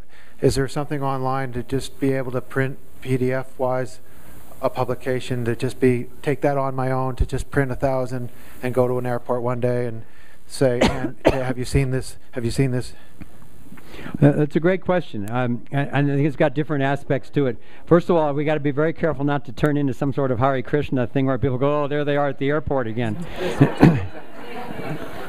And with a lot of papers all over the floor. And there are a number of communities, including Boise and Taos, who have created their own little flyers. They were flyers for Thrive events. I don't know of anyone who's created just general, watch the movie type of thing, or check out the website.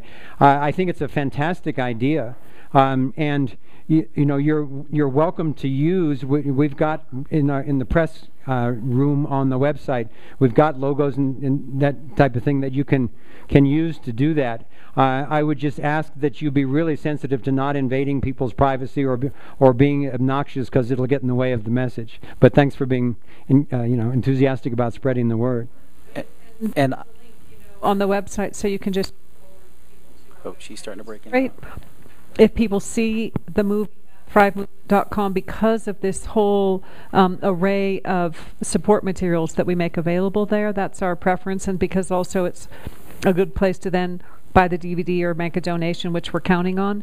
But in any case, spreading, here, Watch Thrive electronically, it's also really easy to do now. And I've actually got a follow-up question that ties in real well with that last question. This is from Christopher Snook up in Canada. I have much love and respect for you guys and what you're doing. I'm spreading the word the best I can here in Canada.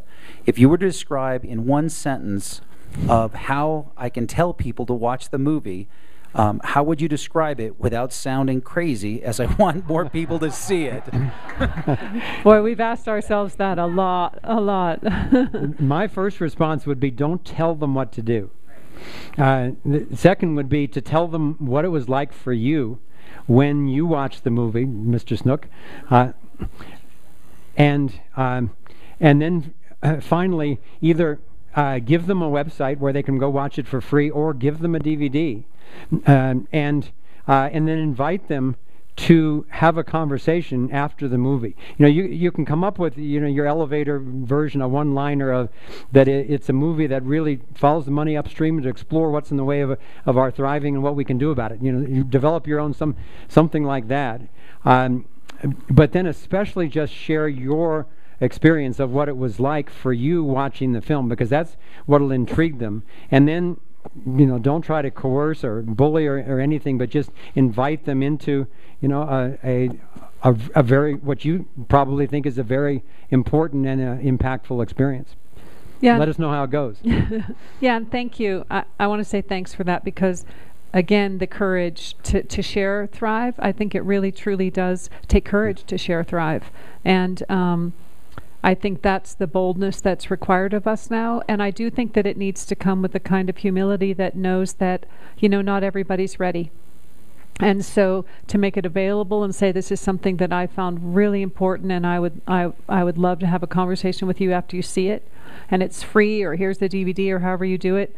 I think that's the spirit of it. And then to actually respect and appreciate when someone isn't ready. And that just has to be how it is. And I know for me, I take comfort in knowing that the American Revolution, I think it was 6% of the population that was actually actively involved in the American Revolution.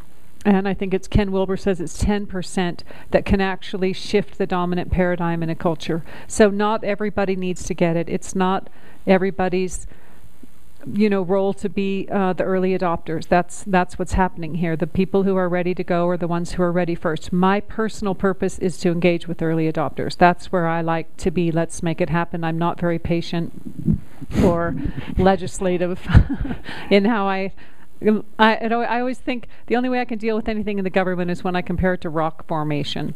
And then I go, okay, it's faster than rock formation, but it's just not for me. So I would add one statistic too. In addition to the 6% of the American Revolution and tend to change the paradigm, the work that Paul Ray has done on cultural creatives, we checked in with his current data before putting the movie out. We have one graph in the movie from that, and the percentage of so-called cultural creatives, which, you know, this group I would put in there, people who actually shape their lives around peace and justice and environmental issues. That number is now up to 30 to 35% in the U.S., also in Europe, and also in Japan. So my hope on that is it's just a matter of making sure the people with that kind of ethics and commitment have the right information about what's really going on, and enough key tools and organizational capability to organize around what to do about it. And also, I want to say one last thing about that, the courage to share it, is that's another thing we're trying to help provide with this hub at thrivemovement.com, is that you really get a feel for how not alone you are. Even though there are plenty of times that I know I've been in a room where I think I'm the only person with the perspective that I have, and it's very uncomfortable. And I speak it anyway, because I made that commitment to myself and my planet that I would do that. But I think also it's knowing, like, that's why I cried being with you all, you know, it's like, because we're not alone, and this is how we know that. And so for people all over the world to be able to plug in and see yourselves reflected back, that even though there are going to be some people who think you're crazy, there are millions already who don't think you're crazy and who want to join together and make this thing happen. I also want you to tell about your experience with the art department, but first I want to hear this guy's question. No. Yeah, hi, my name is Charles, and I was really impressed with how you dealt with the banking system in the movie. I mean, it was pretty shocking and disturbing. And it seems to me in capitalism, the world divides into those who pay interest and those who receive interest. And it seems the 1% is receiving all the interest from the rest of us. And so I wondered if you have thought about how you create a toroidal money system, you know, where the money flows around and around instead of getting stuck with the 1%. Because everything we're talking about here is going to take money to create. Yeah. So how do we redesign our banking system so that we have, you know, debt-free loans, things of that sort? Yeah. I love that question. I wrestled with that question for so long. You know, what is the new system that we can have that'll have everybody thrive? And I finally realized I was asking the wrong question. It's not what system are we going to impose or is the government going to impose, is how can we protect individual rights so that people can have voluntary exchange. If people break their contracts, they need to pay the consequence. If they counterfeit, if they do fraud and so forth, they're going to have to pay the price for that in an honest system. But if you actually have a true free market, then if you want to create a bank, go ahead, create a bank. I mean, there's this guy, Bernard von Nothaus, one of my heroes, despite his name. I mean, to do this work with the name Nothaus is hard. It's hard enough, But he created the Liberty Dollar. Some of you may know about that, where they had actual gold and silver coins. Some of us are old enough to remember those. And then he had a bank where you could deposit things, and the deposits actually stayed there, so that you knew it was there. Well, I mean, so many millions of Liberty Dollars were in circulation within just a few years that the government came in and accused him of counterfeit because it looked too much like a dollar, stole everything in the lab, shut down the entire operation, and I haven't even heard the result. He was just sentenced in the last few days to prison. There's another guy, Franklin Sanders, a precious metals dealer in the South, I think in Tennessee, who created an honest bank. And it started going too. They shut him down. So the key for me is the word voluntary. If you can do it voluntarily and it doesn't violate anyone, then if Joe over here creates a fiat currency, like just trust me, it'll be there. But I'm just making it up out of thin air. You can get that currency very easily, but I'm not sure who's going to take it. If Sally over here has actually got a currency that's backed by real commodities, and you can count on that it's there, so that one in a free market is going to rise very fast, and the other is going to disappear as fast as Citigroup and Wells Fargo and Chase and everything would have disappeared already, and would still disappear with their trillions of dollars of derivative debts that still has them the most broke institutions in the history of the planet. So for me, the key word is allowing an economy to be free. That's what an economy really is. It's millions of daily decisions of people making it with their free will and honoring contracts, as opposed to centralizing control over the economy, monopolizing on currency production, and monopolizing on force. The most dangerous recipe for disaster I can imagine, and that's why we're on the brink of it. Does that make any sense to you? Okay, great. Thanks. Three stages. And if you I mean, this is what we spent years working on. If you go to the economic sector and look at our solution strategy broken down into three stages, that's simply our best start at a business plan to move from here to there. And it's definitely a wiki plan. I mean, we want people to give input, but this is where campaign finance reform would come in, for example, to shut down in order to get, if it's going to happen through an electoral process, to shut down the Federal Reserve, which frees up so much money right there, and then to cut the Pentagon in half. I mean, really, if you remember in that part of our movie, we really did the math there, and that's really enough money to heal a huge amount of what's going on, just doing that alone. And then once people have that, they can make the other changes that need to come as the next step. So that's the model that we're going for, and the way that that's my most practical thing that I can imagine is to get the campaign finance reform, and that's doable, and to get rid of his corporate personhood and to make it so the ballots count. That is a doable, we can absolutely do that. I'm thoroughly convinced that enough of us organizing can make that happen. And in fact, it leads to one thing I just want to say about that you said to say about the art department that honors the question that came in about how to share this. When we were but before we were finished with Thrive, I wanted to go ahead and start engaging art departments in helping with the posters and how we're going to put this out in the look of going out. And but we had, a computer graphics team that was doing all of that. We had the interview shop. We had the 2D animation. Those were all different teams all over the place. And we never had an office. We just had people working from wherever. And so I had to take like a little clip from here and a little clip from there down with a little slideshow to the art departments down in LA who I wanted to interview to see who would be the right one to do this. And so I found this one. great company, Intralink, and they had 15 main artists that they would bring in all at once, so one person wouldn't have to tell the other what this movie was about, which was really smart. Anyway, so there were 15 people in the room, and I did my little show to kind of cover the basis. I wanted them to understand what they were going to be a part of.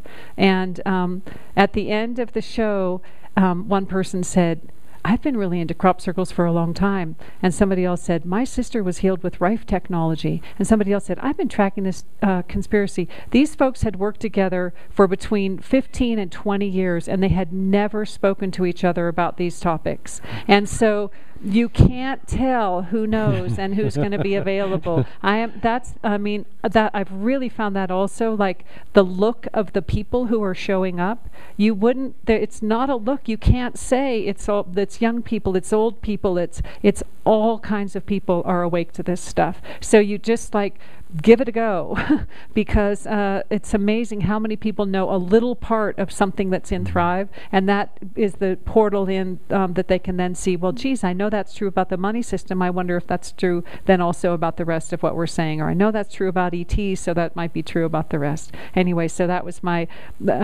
I came, speaking of being uncomfortable, it's like, oh man, this could go any number of ways, and so it was really rewarding. I remember calling you that night saying that was really fun. Yes. Hi. I'm Marilyn. I have a question. There's a wonderful blog site called The American Kabuki. I don't know if any of you are familiar with them. The American Kabuki. And if you're not familiar with it, I see a few people nodding. This is news that is not, of course, going out to the general media. But there have been, I think their last posting was April 12th or 14th. There were 594 global resignations from bankers. Yeah. 594. And we're talking, there's been from big ones. Yeah, and CEOs, board chairman, I'm like at the top. The whole, yeah. And it has the URL and all the information is there. And this guy, bless his heart, has done all this research on this. I think there have been 23 arrests. But I don't know of any other site really that is collaborating it or whatever, but I didn't know if you had that as a link. But it's all legitimate. He's got all the information and everything listed, but 594 bankers resigning. I think it's marvelous news. Yeah, it's kind of confirmation that old system is coming down, because they know it, particularly because they've been intentionally bringing it down.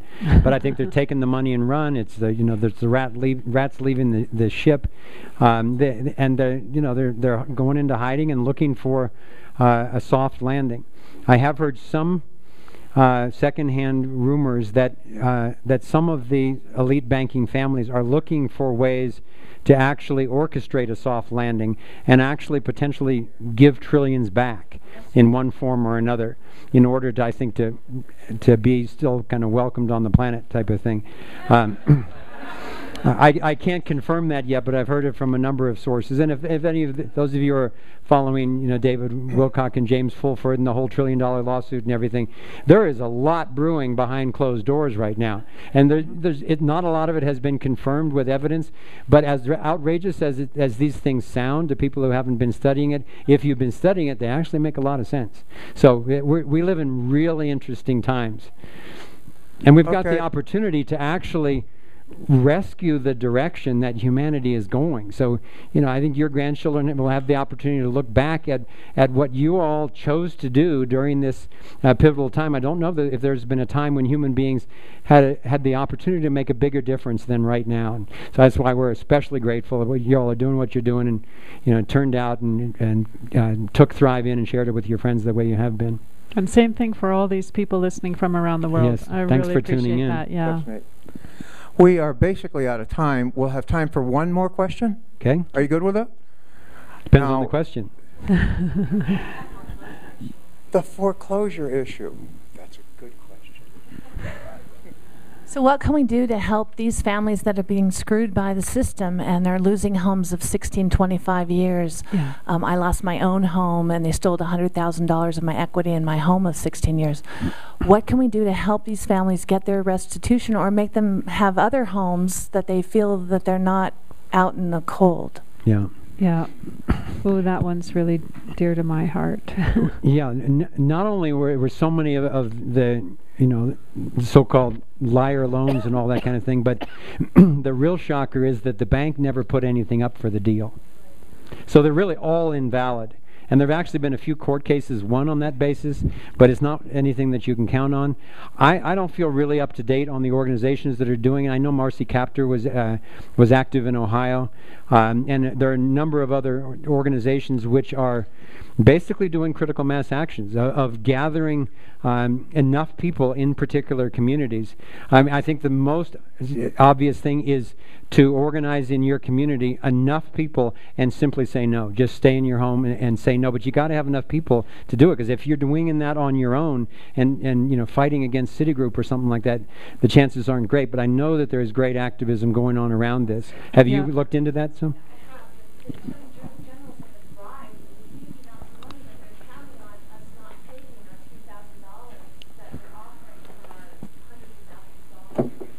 Right. Right.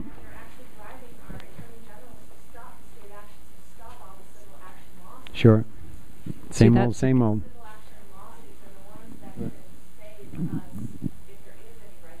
I agree with that. These civil action lawsuits are critical. And one thing I would like to do is to just speak out to lawyers. I mean, being a lawyer is a hugely helpful skill for this transition right now. If you could apply those skills on behalf of what's really needed. And I would love to see in our future be able to provide, my hope has been that enough money would congregate around Thrive Movement to be able to provide legal defense funds for critical mass actions where you organize actually by the bank, so that people who all have their mortgages with a particular bank can all go in on it together and say no and prove that there was no contract and have the legal defense fund to help with that. That's not going to be an immediate thing, but I sure hope that people with the skills of the law or another place like where the templates, that would be a place that we could potentially provide templates and that it could be listed as one of the critical mass actions. I bet we could get 1 million signatures on that one to organize. So whatever it is, my heart is really in that one. It just, I can't stand to see it. It's whenever, in fact, it's one of the things I think about whenever I'm nervous. Or I'm like in an awkward situation, taking a whole bunch of heat, and I'm still going to speak out. I think about the people losing their homes and what's really going on all over the place, all over this planet, and I just think this is the least I can do, is to speak up. And I really think that, that's true also in sharing Thrive. It's sort of like when you really see what's going on all over this world, in our own neighborhoods as well as all over the planet, it's like, be bold, speak up, share Thrive and make this thing happen, because we have a lot to do, and I appreciate you bringing that up, and I'm sorry that it happened. And the situation is similar for student loans.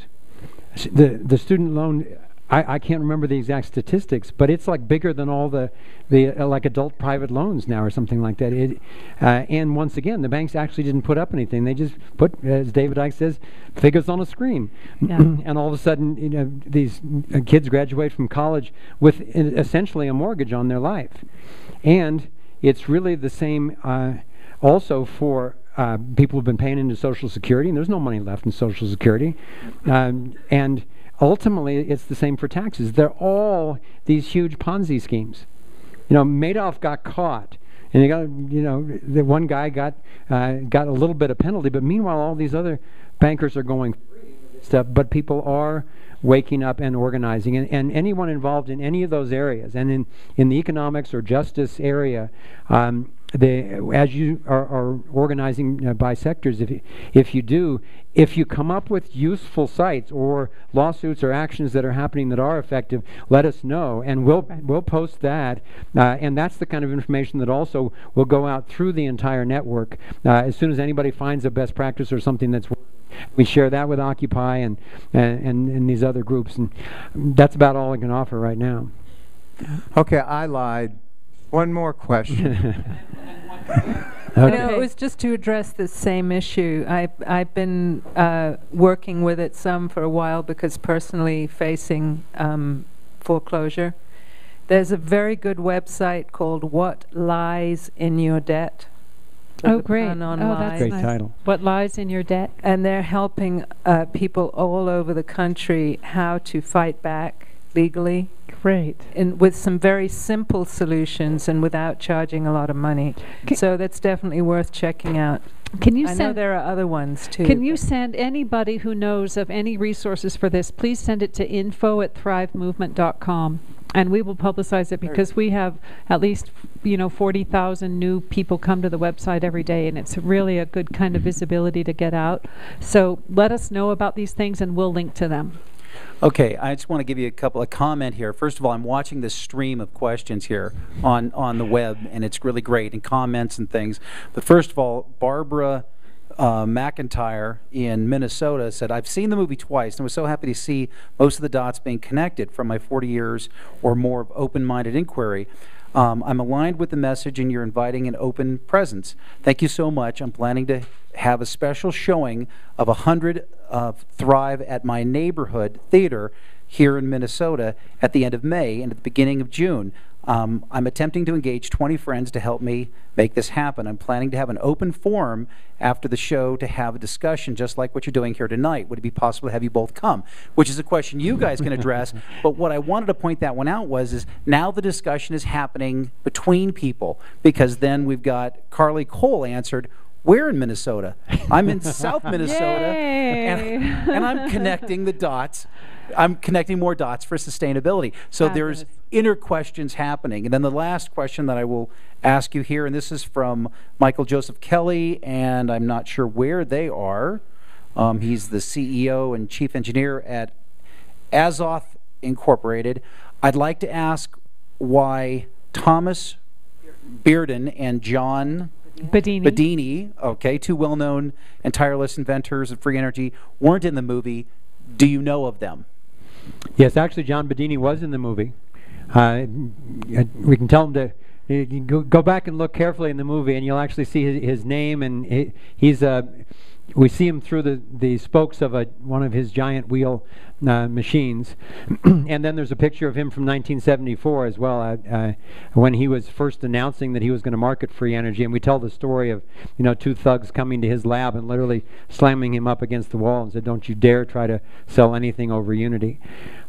So he knows how to make them. But I talked to him just a few weeks ago and confirmed with him that he's selling kits basically to educate people about the principles for when it's safe enough to actually have them be over unity or so-called free energy devices, which put out more energy than they take to run.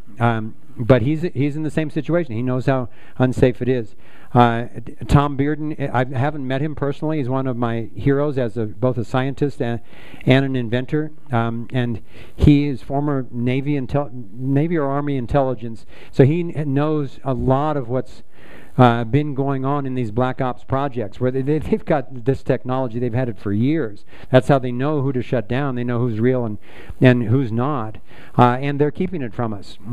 And so Tom has been very vocal about that, and they have tried to take him out several times, and he's last time I heard a recording from him just a couple of weeks ago, where he was saying, I can't talk about these issues right now because they've made it very clear to me. So I salute both of those guys, and I recommend their work. Just go to bedini.net or look up Energy from the Vacuum, and they've got videotapes of both Bedini and Bearden, and you can also buy, for those scientists in the group, one of the master works of our century is Tom Bearden's Energy from the Vacuum, that describes the physics of why this stuff works. And he's got a recent white paper out that, particularly for lay people and for like college engineering students and so forth, and he records the whole documented history of when J.P. Morgan, the same guy who shut down Tesla, got the parts of the equations, the so-called Heaviside equations, but over 100 years ago, literally got them taken out of engineering texts in universities, and they haven't been there since. But now people like Bearden are restoring that knowledge, and that's why this is just cutting loose all over the world. So He's in Iowa, and no kidding, I'll watch it again more closely. Awesome. Okay, thanks. Thanks. Sadly, all good things must come to an end. Thanks. Oh. Thank you you so much. Yeah.